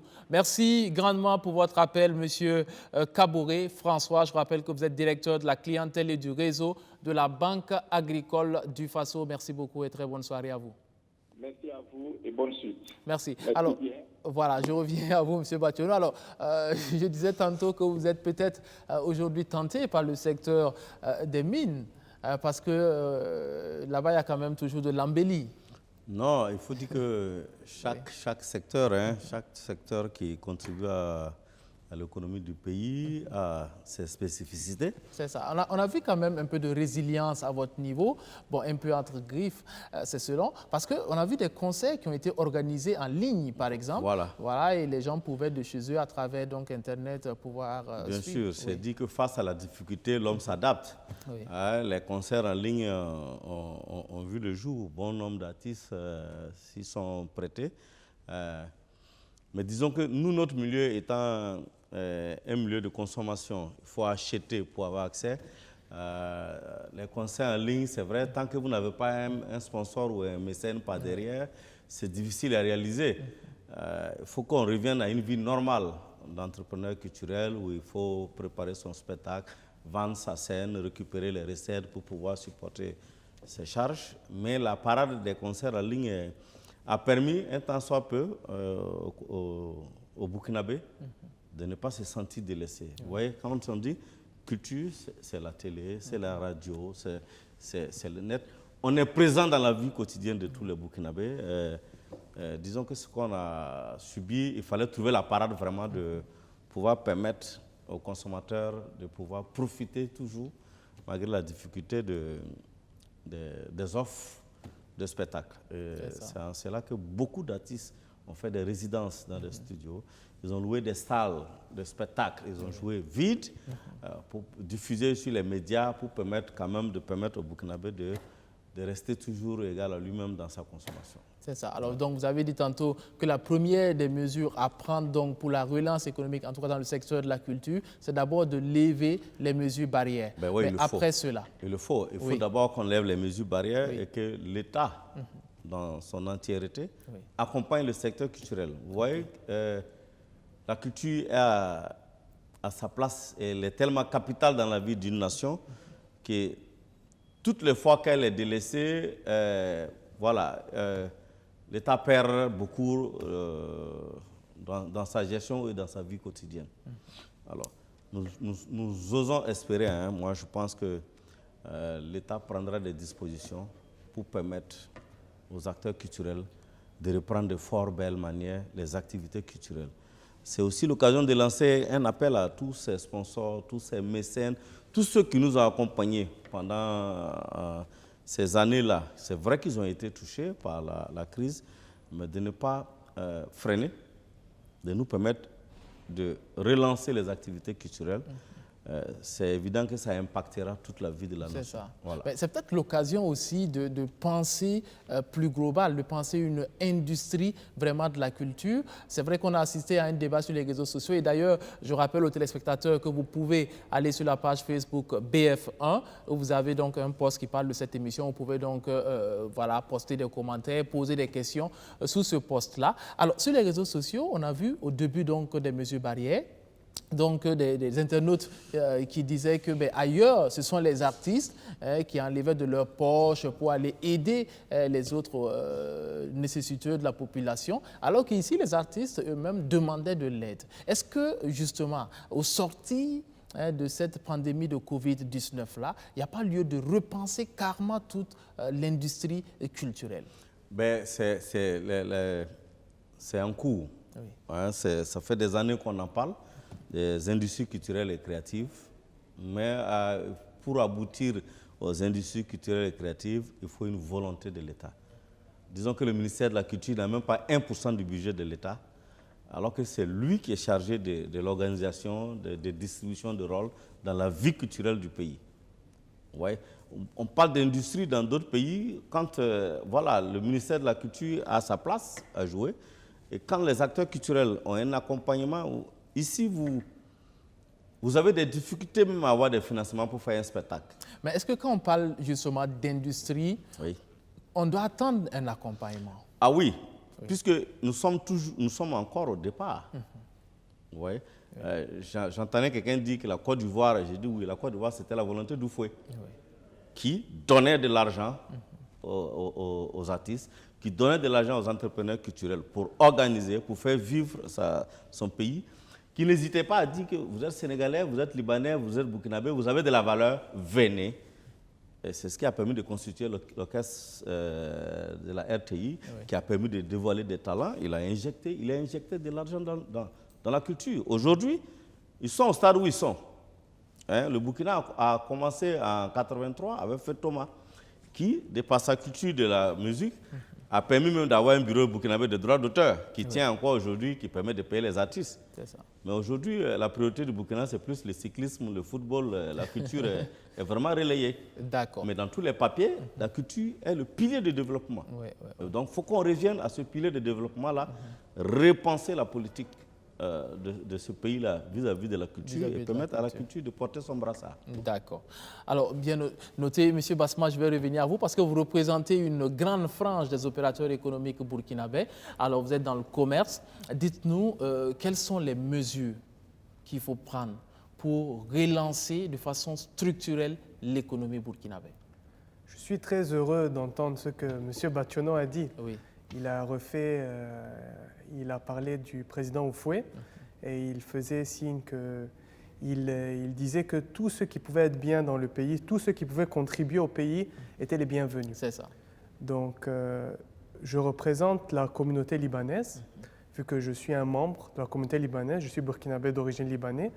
Je pense que cette communauté, on l'a vu, elle aussi a été résiliente et a soutenu vraiment l'économie, car ce n'est pas un moment où on fait des bonnes affaires actuellement. C'est ça. Mais on a vu que toute la communauté... Je rappelle que vous avez perdu 50% de votre chiffre d'affaires. Généralement, c'est les chiffres. Autour de ça, ok. Voilà, mais c'est une communauté, je pense que tout le monde a vu, qui a fait de son mieux pour soutenir la population locale, pour soutenir son prochain et faire sentir aussi qu'elle n'est pas là que pour faire des affaires. Oui. C'est une communauté qui veut vivre aussi au Burkina et qui se sent burkinabé. Donc, on n'est pas juste là pour faire des bonnes affaires. Lorsque le climat des affaires reviendra, on fera des bonnes affaires, on l'espère, comme tout entrepreneur commercial. On espère faire des bonnes affaires, mais on n'est pas là juste pour l'argent ou juste pour ça. On est là aussi pour développer le pays culturellement, économiquement, dans n'importe quel que soit le secteur. Ce qu'il faut faire pour relancer l'économie, je pense qu'on a eu l'avis des experts. Ce qu'on peut faire actuellement, c'est survivre. Réduire les coûts en tant que chef d'entreprise, sauver les emplois, réduire les coûts et au moins permettre à l'activité de continuer jusqu'à ce que la situation redevienne meilleure, que les banques nous prêtent. On a la chance d'avoir un secteur minier qui est solide, donc on aura des fonds de l'extérieur qui vont nous permettre d'avoir des devises étrangères au niveau des banques pour acheter nos marchandises. On est optimiste, on a plein d'espoir. Au niveau de notre communauté, on a plein d'espoir dans le Burkina, on a plein d'espoir que les prochaines années qui vont venir, on veut rayonner aussi comme la Côte d'Ivoire, comme le Ghana, comme le Sénégal, et on veut faire du Burkina un État solide dans le long terme. Et je pense qu'on a tout ce qu'il faut pour ça. On va attendre que cette crise passe. On remercie Dieu. On s'en est bien sorti et on espère que... En tout cas, on en sort. On en sort et on va s'en sortir avec avec notre résilience et notre optimisme. Et j'espère que tous les secteurs vont ressentir la retoucher si il y a une relance et qu'aucun secteur ne soit délaissé. C'est ça. Alors, est-ce que vous avez eu des difficultés pour faire venir vos produits de l'extérieur? Bien sûr, on a eu des difficultés parce que... Je vous arrête là parce que ça amène ma deuxième question. Est-ce que justement changer l'industrie de façon globale, ce n'est pas justement de privilégier la création sur place? Est-ce que vous, en projet, vous avez donc d'usiner, de fabriquer les produits que vous vendez sur place ici au Burkina Faso? Est-ce que ce n'est pas cela réellement la relance économique véritable du Burkina? C'est une très bonne question. Et elle est très, très intéressante parce qu'on parle toujours de consommer local quand c'est possible. Et consommer local, c'est mieux, parce qu'on fait travailler plus de secteurs, et on utilise plus de main-d'œuvre, et on crée de la richesse. Nous, au niveau du secteur des 2 roues, qui est un grand secteur au Burkina, on a déjà une unité de montage, donc on a déjà industrialisé le procédé. On ne fait pas que monter les motos de Chine, on soude, on fait la peinture, et on espère encore plus dans le futur industrialiser dans le secteur des 2 roues et dans les autres secteurs dans lesquels Megamonde ou d'autres entrepreneurs de ma communauté ou de n'importe quelle communauté au Burkina. Par exemple, il y a l'usine des roues ici. Oui. SAP Olympique. Voilà, SAP Olympique qui fait déjà ça. Donc, c'est déjà une partie du procédé qui est industrialisé. Donc, dans n'importe quel secteur, consommer local, produire, industrialiser, c'est là où il faut s'orienter dans la mesure du possible. Parce qu'il y a certaines technologies ou certaines, malheureusement, ressources qu'on n'a pas chez nous. Malheureusement, on est un pays enclavé. Par exemple, on est obligé de faire venir certaines ressources des pays côtiers qui les ont ou de l'extérieur. Mais il faut se tourner vers le local. Et ça, je pense que tous mes confrères seront d'accord là-dessus. Parce que si on reste sur votre domaine d'activité, on voit parfois donc des grands camions qui viennent des pays notamment anglophones, le Ghana, Nigeria, qui achètent de la ferraille, qui retournent là-bas. Et je sais que sur place là-bas, ils usinent des véhicules, des motos qui revendent même au Bénin. Voilà, ils fabriquent sur place, qui revendent. Peut-être qu'il faut aller vers là. Et ça s'adresse peut-être à tous les secteurs parce qu'on a vu la difficulté d'approvisionnement qu'on a parce que les frontières sont fermées. Donc, peut-être que la relance économique véritable, c'est d'aller vers ça. Monsieur Soro, vous voulez peut-être réagir là-dessus? Oui, tout à fait. Effectivement, quand vous parlez du monde après Covid, parce qu'on a vu que dans le mouvement, aussi bien des personnes que des biens, c'était des vecteurs aussi de contamination, voilà, de propagation. Je veux dire, aujourd'hui, on a vu même Amazon, enfin, pour ne pas la nommer, qui transporte, qui n'a pas été aussi impacté par le Covid, a dû réduire la voilure au niveau de comme on a dit, ses volumes d'expédition. Pour dire tout simplement que les biens comme les personnes sont des vecteurs de contamination. Donc le plus on pourra produire localement, ce n'est même pas uniquement qu'économiquement, on a un impact positif au niveau médical, je veux dire au niveau sanitaire, on réduit la propagation. Maintenant, et M. Basma l'a dit, pour s'approprier des chaînes de production localement, il ne faut pas oublier que nous sommes dans une économie mondialisée aussi. À la fin de la journée, c'est le coût qui va faire la différence. Mais aussi, il y a une volonté. Au niveau du secteur minier, je sais qu'il y a beaucoup de réflexions en cours. On essaie aujourd'hui, parce que quand vous regardez notre secteur, il y a ce qu'on appelle le core mining, c'est-à-dire ce qui est lié vraiment à notre activité. En gros, c'est la fosse et le moulin, qu'on appelle l'usine. Et puis, il y a toutes les activités connexes. C'est sûr que dans le core mining, on voit qu'il y a des activités, ce n'est pas dans un temps relativement court, et notre pays est jeune, il ne faut pas l'oublier. La deuxième génération des mines après Pourra, c'est 2007 avec Taparco, c'est Mafo, et ainsi de suite. Donc, il ne faut pas oublier que... Voilà. Donc, en moins de 10 ans, on ne peut pas maîtriser tout ce secteur du core mining-là. Mais n'empêche, il y a des éléments sur lesquels le secteur minier a commencé à réfléchir. Je sais qu'il y a eu des essais dans certaines sociétés minières, il y en a encore, par exemple sur la chaux, parce qu'on a des calcaires dolomitiques dans le haut bassin, à Bobo-Dioulasso, qui peut servir à faire de la chaux. Mais c'est sûr que des compagnies qui sont en Europe, au Canada ou en Chine, qui ont 100 ans, 150 ans de production de la chaux, ont des coûts de production, ce n'est pas demain que vous pouvez les battre. Mais au moins, nous avons commencé à y réfléchir. Il y a d'autres secteurs. Je sais qu'il y a certaines compagnies, par exemple, au niveau de l'approvisionnement en produits alimentaires, parce que n'oubliez pas que nous sommes un gros consommateur en tant que secteur minier. Chaque site minier, c'est en moyenne 500 000 employés qu'il faut nourrir 3 fois par jour. Donc, on a commencé à intérioriser un peu à domestiquer au sens local la production de certains produits que nous allons intégrer dans notre consommation au niveau alimentaire. Donc, c'est bien d'éléments comme ça. Et comme vous le dites bien, le Covid, l'après-Covid doit nous faire penser à ça. Donc, renforcer. Il y a de la volonté, mais à la fin de la journée, c'est une question économique. Économique, Voilà, tout à fait. donc, c'est ça. Et d'ailleurs, les pays développés dont vous parlez ont fait face à ces mêmes types de problèmes parce que ces pays-là avaient même l'argent pour commander certaines choses, que ce soit des masques, que ce soit des lits et tout ça. Mais après, les frontières sont fermées, il y a la difficulté de livraison, il y a la possibilité de transmission de maladies. Et même ces pays-là se recentrent sur la production locale. Alors, M. Ouédraogo, est-ce que ce n'est pas une voie justement pour une véritable relance économique au Burkina? Je voudrais d'emblée dire que c'est la voie. Ce n'est pas une voie, c'est la voie de développement. Que ce soit avant ou après la pandémie, nous aurions dû, dans nos États, il y a des efforts qui ont été faits, mais nous aurions dû penser au concept du consommant local. Le temps a été donné à une certaine époque, mais il faut que nous puissions revenir à ce concept-là. Le développement endogène, de mon point de vue, c'est la piste qui va amener nos pays à sortir de la dépendance. Nous l'avons vu avec la pandémie. Et au tout début, quand la crise a été déclarée au Burkina Faso, nous n'avions pas de masque, nous n'avions pas de gel. On a connu des ruptures.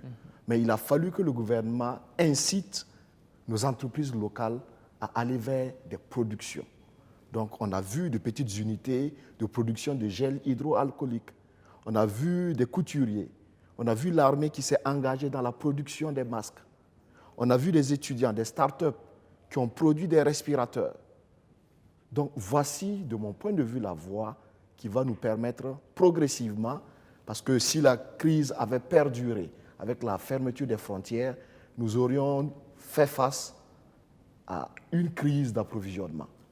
Parce que naturellement, les avions ne volaient plus, les bateaux, les frontières étaient fermées. Tout à fait. Voilà. Mais Dieu merci, la crise elle ne nous a pas affectés sur ce plan, mais c'est une réflexion qui est en cours. Mais je pense que nous devons, chacun à son niveau, faire l'effort. Parce qu'une chose, c'est la production, l'autre chose, c'est la consommation. Il faut que nos populations apprennent à consommer local. Et que les petites unités de transformation agroalimentaire et autres puissent se mettre en place et que le gouvernement puisse accompagner toutes ces unités de telle sorte qu'à un moment donné, nous puissions atteindre un certain niveau d'autosuffisance. Tout à l'heure, on a parlé de l'agriculture. On a la banque agricole, on a d'autres initiatives, d'autres fonds qui soutiennent les agriculteurs.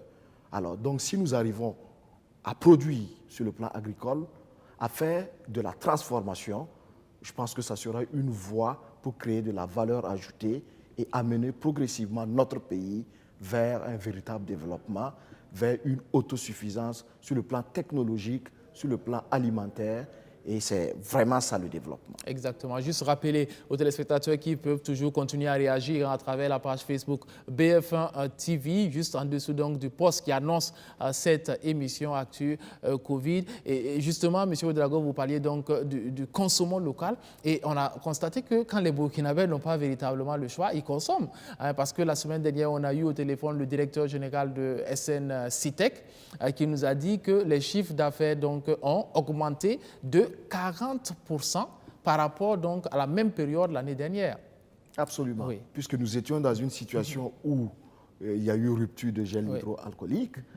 Alors, malgré la production locale qui se mettait en place, on n'arrivait pas à satisfaire les besoins. Alors, et dans les mesures de sensibilisation, on a incité les populations à utiliser, à se laver les mains au savon. Ça. Et la meilleure offre du marché, sans faire de la publicité, c'était bien cette structure SN Citec qui a mis à disposition du savon et qui a d'ailleurs, selon certaines études, ces études-là révèlent que la qualité du savon Citec est imbattable. Voilà, donc je pense que si nous y allons, en plus du savon, nous avons bien d'autres produits de consommation et progressivement, je pense, il faut que nous puissions transformer nos mentalités et nous dire que le Burkina peut produire et satisfaire les besoins internes. C'est ça. Alors, M. Badjono, je m'en voudrais de ne pas vous faire réagir sur la même question. C'est vrai que vous, à votre niveau, c'est votre combat, consommons local, même au niveau donc, des artistes. Vous l'avez réclamé pendant longtemps. Mais au niveau général, qu'est-ce que vous en pensez? Est-ce que c'est la solution? Ben, je pense que ça me réjouit encore de voir que tout est une question de volonté politique. Face à la crise, on s'est rétracté, on a dit, OK, on va aller avec les moyens de bord et on y est arrivé. Alors, il ne faut pas attendre qu'il y ait une crise pour pouvoir se rabattre sur les moyens de bord. Oui. Toute entreprise ou tout créateur de Burkina Faso devrait pouvoir profiter de son marché local, pouvoir avoir accès à toutes les offres au niveau national. C'est déjà bien que la crise nous ait ouvert les yeux, nous ait orientés à dire que nous ne faisons pas que du mauvais. Vous voyez, au début de la crise, pour avoir le gel, il fallait courir partout. Les prix ont flambé entre-temps. Flambé de prix. Oui. Après, ils ont commencé la production sur le marché. Les masques ont été faits par nos couturiers. Exactement. Du coup, tout est redescendu. C'est ça. On vit normalement. Alors, donc, il ne faut pas attendre qu'il y ait crise pour qu'on vive normalement. Il faut qu'on ait la volonté politique de pouvoir permettre à nos entreprises implantées sur le territoire de pouvoir écouler leurs produits et de vivre. C'est ça. Voilà, c'est tout ce qu'on pourrait demander à l'autorité politique. Donc on est unanime sur le plateau qu'il faut aller vers cela. J'aimerais revenir à votre secteur d'activité. On avait commencé à en parler. On parle donc de mettre en place une industrie. Donc vous demandez l'accompagnement du gouvernement parce que ce sont les débuts. Oui. Et au début, il faut accompagner ce secteur-là à s'implanter. Bien sûr. Voilà. Et qu'est-ce qu'on fait concrètement? Disons qu'il faut qu'il y ait, c'est comme je l'ai dit tout à l'heure, dans tout maillon, tout secteur de l'économie a besoin de la volonté politique. Si vous préférez le riz importé de choses au riz du Sourou, oui. C'est une volonté politique. Voilà. Donc, si on veut qu'il y ait les industries culturelles et politiques, il faut que la culture soit une priorité pour nos dirigeants. C'est ça. Voilà. On ne leur demande pas plus que ça, puisque c'est ce qu'ils ont en eux. La culture, c'est ce que vous avez en vous, c'est votre substrat. Et c'est ce qui vous permet de vous mettre en valeur. C'est ça. Mais concrètement, on fait quoi? Imaginons le gouvernement dit, OK, on met ça en priorité. Il n'y a pas de problème. Alors, qu'est-ce qu'on fait? Il faut un accompagnement des acteurs culturels. D'accord. On vous donne de l'argent? Non, même si on ne donne pas de l'argent, il faut qu'on définisse les politiques, qu'on définisse les lignes. Moi, j'aime la compétition. Qu'on dise, voilà ce qui est disponible et que chacun vienne compétir. Ça permettrait aux uns aux autres de pouvoir vaquer à leurs occupations. Quand vous êtes un entrepreneur culturel au Burkina Faso, c'est vrai que la loi est encore assez souple. On n'a pas de régime préférentiel à la Chambre de commerce pour dire qu'une entreprise culturelle est traitée mieux qu'une entreprise de mine ou truc. Nous sommes assujettis au même test. Une entreprise est une entreprise au Burkina Faso. Dieu merci. Ça, c'est déjà une force qu'on nous donne. De dire que nous sommes constitués entreprises, on peut aller en compétition avec les uns et les autres, mais disons que notre milieu est encore faible.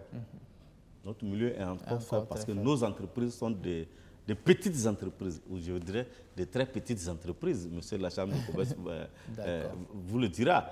On a très peu de SA chez nous, on a très peu de SARL. Nous sommes encore en micro, des unipersonnels pour pouvoir tenir, mais je dis, si on a l'accompagnement nécessaire, on peut aller vers des industries culturelles et créatives, parce que depuis des années, nous poursuivons la loi sur le mécénat, la loi sur le sponsoring, pour permettre un accompagnement sincère des activités culturelles et pour nous permettre de décoller. D'accord. Alors, ce qui est important, on dit quand on tombe, c'est de pouvoir se relever et aussi d'éviter de retomber, je suppose. Il y a des enseignements qu'on peut tirer justement de cette pandémie-là pour que demain, on ne retombe pas dans les mêmes travers, n'est-ce pas? Qu'est-ce qu'on peut tirer comme enseignement qui puisse nous aider à être un peu plus forts pour que si dans un mois, dans 2, on nous annonce encore une pandémie pareille, eh bien qu'on n'ait pas à vivre les mêmes conséquences. Dites-moi s'il vous plaît, M. Basma. Donc tout d'abord, cette crise, elle est extérieure, elle est indépendante de notre volonté. C'est ça. Donc autant qu'on fasse des efforts, autant qu'on se protège, autant qu'on s'éloigne, malheureusement, il y a toujours le risque qui est présent. Parce que le risque, il n'y a pas de risque zéro. Mais je pense que ce qu'on a appris de cette crise, c'est que, comme on le disait, on ne peut pas toujours compter sur l'extérieur. Et comme M. Bationo le disait, il faut aussi qu'on ait des ressources à notre disposition. On a vu que, heureusement, on avait un bon système de santé, mais il y a d'autres pays qui, malheureusement, quand vous comptez trop sur l'extérieur, on se dit tellement que le secteur de transport est développé, quoi qu'il arrive, on peut filer au bout du monde demain ou faire venir des médicaments ou des produits ou des matières ou des matières premières de l'étranger. Le secteur est tellement développé qu'on ne se dit pas que c'est prioritaire de le développer dans notre pays. D'accord. Nous avons un téléspectateur qui a certainement une contribution et une question. Il est en ligne. Il s'agit de M. Da Christophe. Bonsoir. Bonsoir. Voilà, bienvenue à vous, M. Da. Nous vous écoutons. C'est plutôt M. Sieba Zakaria. Ah, Sieba Zakaria, autant pour moi. Voilà, je voulais interpeller le gouvernement pour qu'il puisse soutenir le secteur de l'aviation civile qui a été fortement ébranlé par la pandémie du Covid-19. Et vous savez, la plupart des compagnies qui exercent dans le domaine de l'aviation civile, avec la forte baisse du trafic de l'ordre de 80% à 90%, la plupart de ces structures ont été fortement ébranlées. Et à titre d'exemple, le gouvernement français a été obligé d'injecter plusieurs milliards d'euros dans la compagnie Air France pour qu'elle ne s'écroule pas. Donc de la même manière, il faut que localement, chez nous, le gouvernement puisse soutenir et les compagnies aériennes et le gestionnaire de l'aéroport et aussi l'autorité en charge de l'aviation civile et l'ANAC, l'Agence nationale de l'aviation civile. D'accord. Parce que sinon, le Covid va passer, mais après, ça va être vraiment très, très difficile pour le secteur de l'aviation civile. Donc, c'est cette interpellation que je voulais faire. Il faut que le gouvernement puisse réagir vite. Voilà. C'est bien compris. Félicitations pour cette émission et bon vent à vous.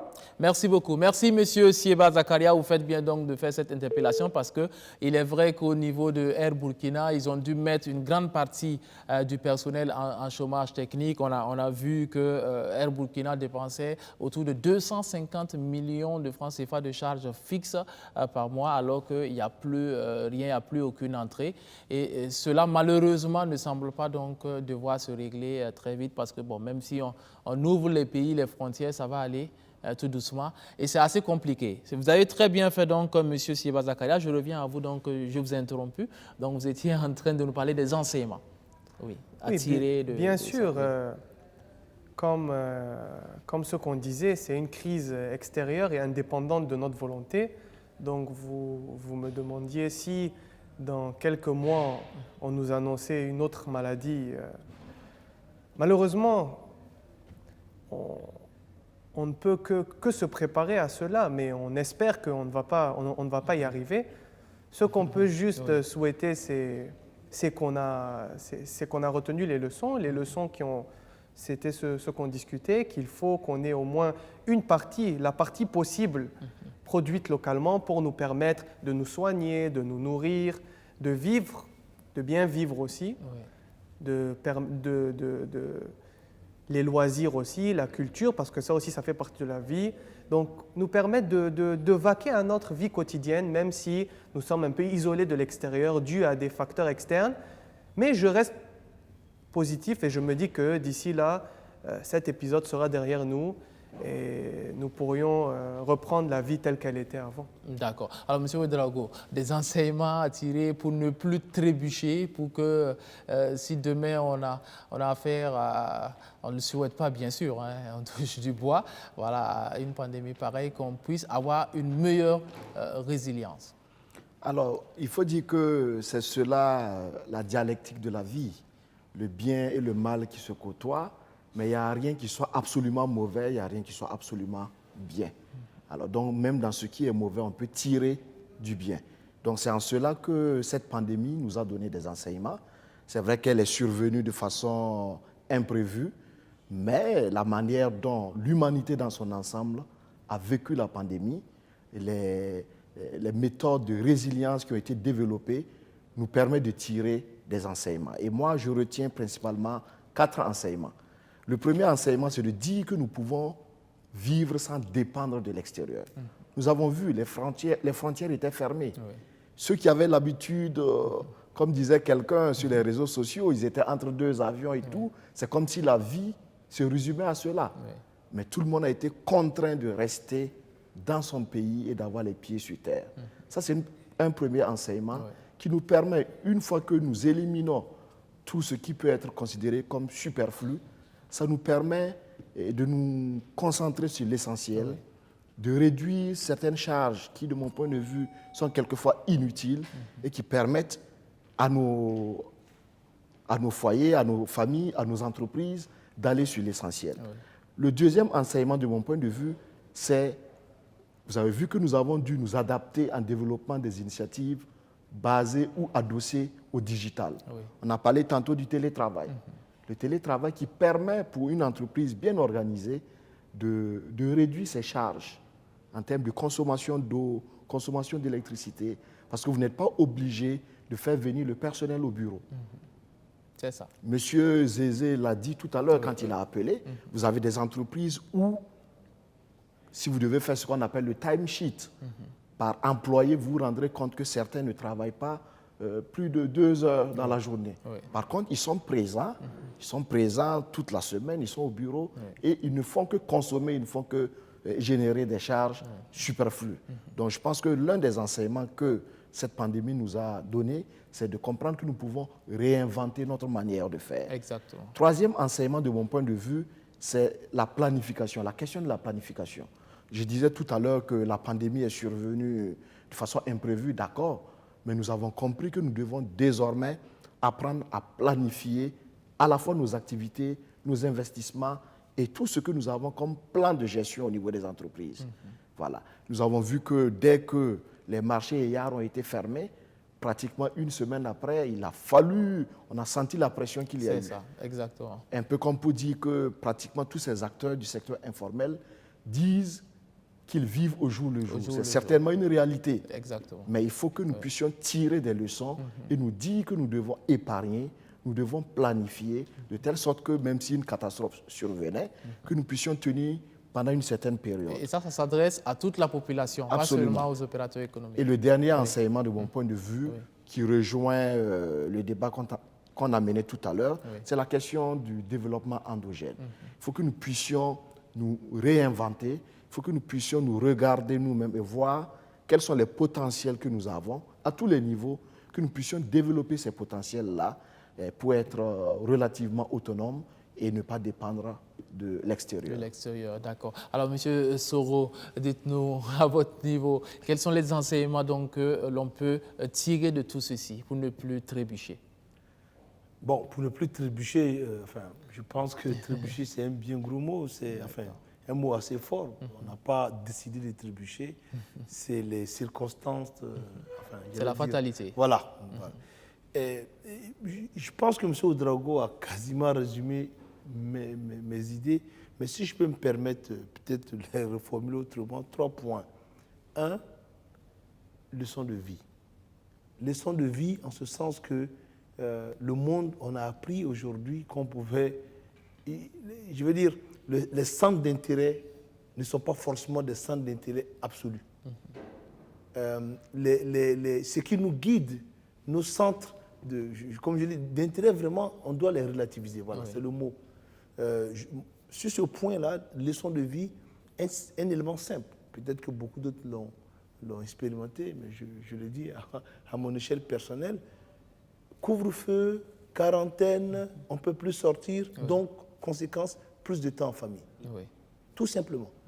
Et je peux vous dire, je le dis comme ça, j'ai réappris à redécouvrir mes propres enfants. Donc je pense que c'est d'abord ça qu'il faut qu'on retienne. On est venu parler d'économie aujourd'hui, mais le premier élément, c'est d'abord la leçon de vie.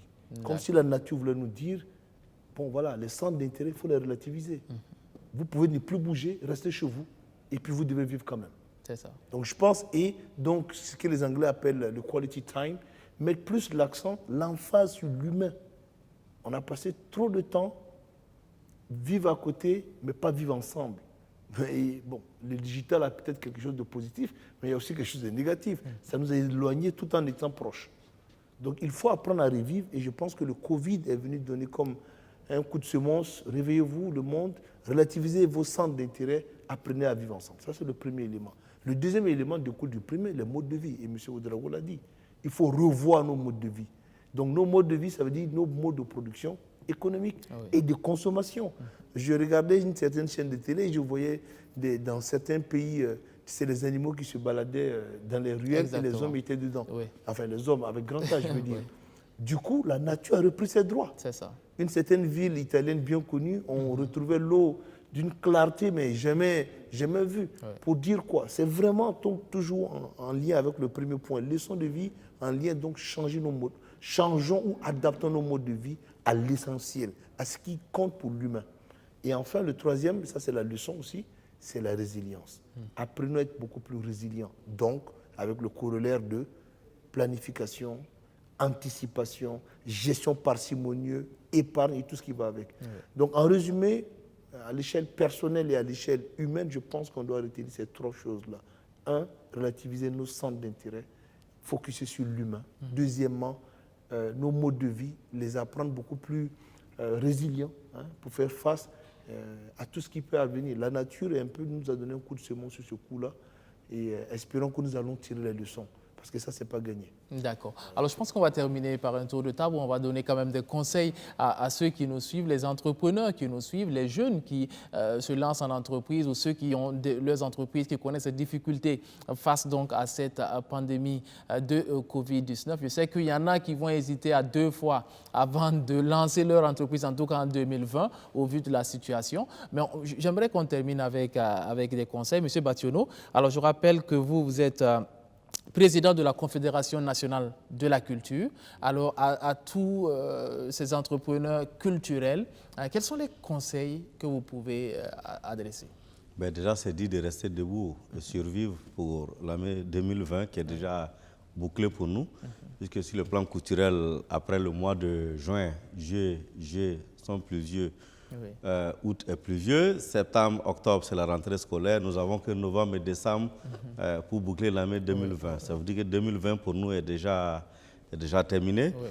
Alors, il faut rester debout pour ne pas que 2020 vous emporte et vous concentrer pour préparer 2021. C'est ce qu'on pourra dire à tous les entrepreneurs culturels de ce pays-là. D'accord. Donc, ce n'est pas la peine pour eux de forcer pour faire des activités durant les mois de pluie. Tout bon entrepreneur le sait que les vacances chez nous démarrent au mois de juillet et finissent en novembre.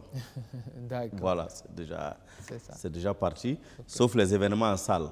Et comme pour le moment, les mesures pour les événements en salle ne sont pas levées, voilà, disons que nous sommes toujours à la case de pas. C'est ça. Je sais que vous étiez en rencontre, je pense, le 28 pour la SNC, si je ne me trompe pas. Oui. Voilà. Alors, qu'est-ce qu'on peut en dire finalement? Disons que le ministère, avec tout le comité, a lancé la réflexion pour la tenue de la SNC. Oui.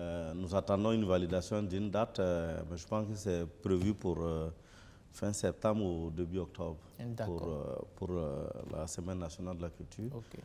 Parce que, comme j'ai dit à l'entame de notre émission ici, il y a des événements dont les charges avaient déjà été engagées. Le budget de l'État avait déjà été engagé à 50% pour la SNC. L'annuler entièrement serait vraiment une perte pour ce pays-là et je pense que c'est ce qu'on essaye de récupérer en tout cas. C'est ça. Voilà. Et ça va aussi impacter le secteur de l'hôtellerie, la restauration, voilà, et les commerçants et tout ça. C'est le plus gros événement que nous attendons pour pouvoir balayer la cour et nous donner la route. D'accord. Ouais. Superbe. Alors, monsieur Basma, dites-nous quels conseils est-ce que vous pouvez avoir pour ces entrepreneurs qui nous suivent actuellement, qui se posent des questions face à cette pandémie-là? Que faire? Donc, on fait face à une situation qui est difficile, qui n'est pas normale. Donc, les leçons de vie que M. Ouédraogo et M. Soro ont données sont très importantes. Il faut mieux prendre le temps de mieux réfléchir ses projets, aussi y croire. Comme les grands athlètes, il faut bien se préparer avant une compétition. Les entrepreneurs aussi, il faut prendre le temps de bien peaufiner le projet, étudier le marché, étudier comment se porte le marché, est-ce qu'il y a de l'argent, est-ce que c'est le bon moment. Nous avons nous-mêmes fait face à Megamonde à cette situation, vu que nous sommes en train de diversifier nos activités. Nous avons aussi un secteur agroalimentaire et nous avons lancé une marque de boissons énergétiques Kabisa. Et ça a tombé en pleine épidémie de Covid-19. Okay. Et Ramadan aussi. Et Ramadan, et on était complètement prêts pour le lancement. Ça faisait près de 2 ans qu'on se peaufinait, qu'on avait fait les tests de laboratoire, qu'on avait préparé nos stratégies de communication. Et on faisait face à une nouvelle situation où on avait, du coup, où les gens étaient chez eux à la maison, et de deux, on n'avait plus accès à tout ce monde culturel. Donc, l'endroit où on consomme le plus était fermé.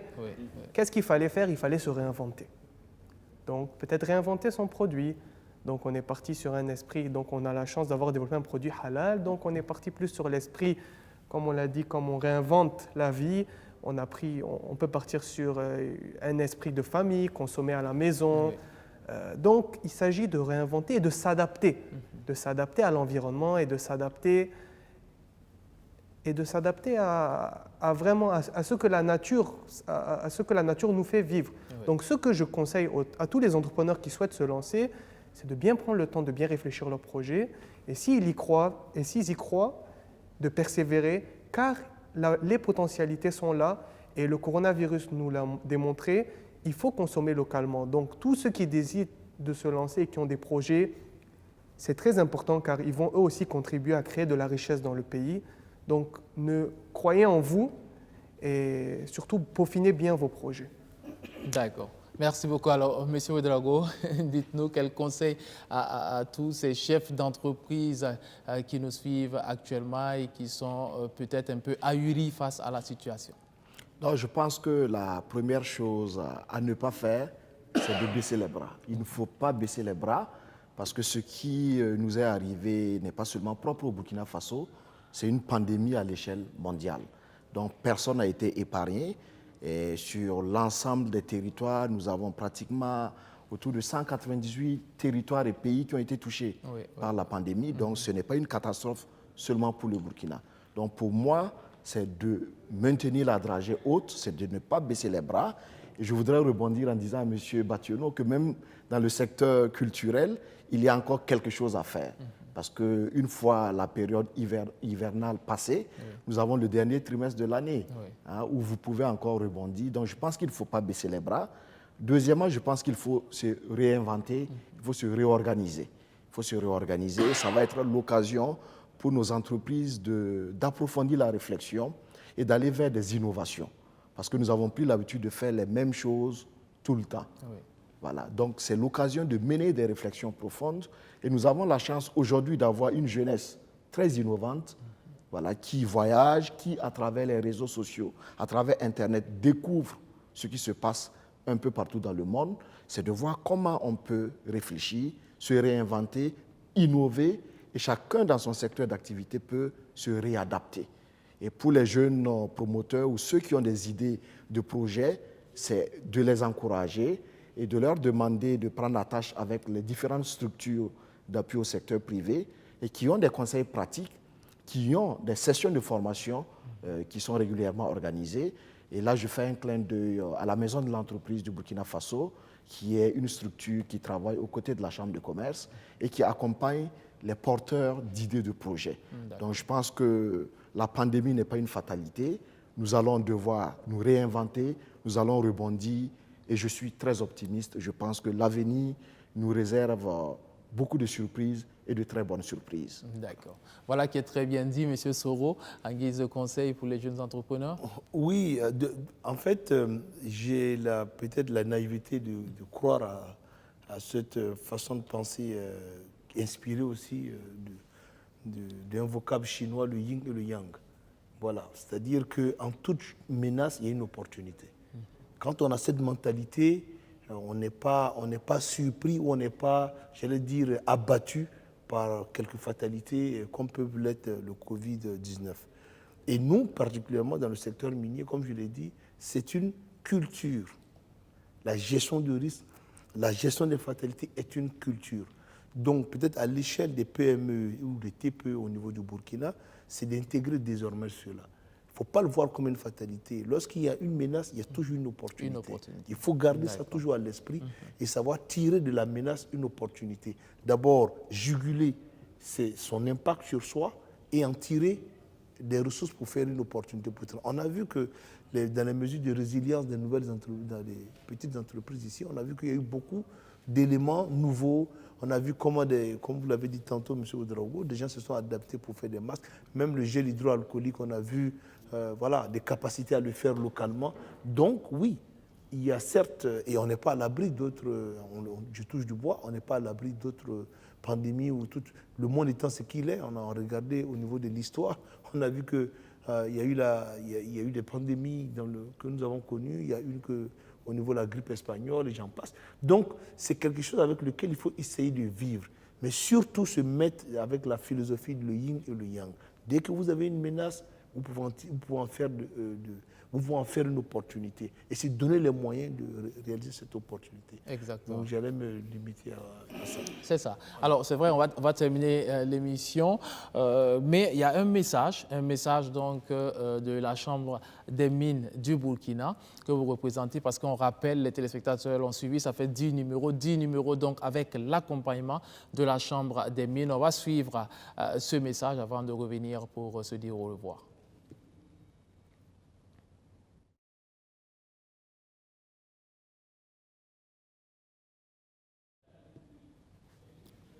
D'accord. Alors, on me dit que c'est vous, sur le plateau, qui allez donc livrer ce message à M. Soro. Alors, nous vous écoutons, dites-nous.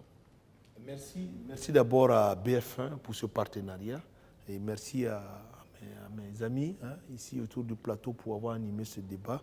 La Chambre des mines et partant de toutes les sociétés minières, nous voulions à travers le partenariat pour ces 10 émissions-là, d'abord apporter notre contribution à la sensibilisation au niveau du Covid.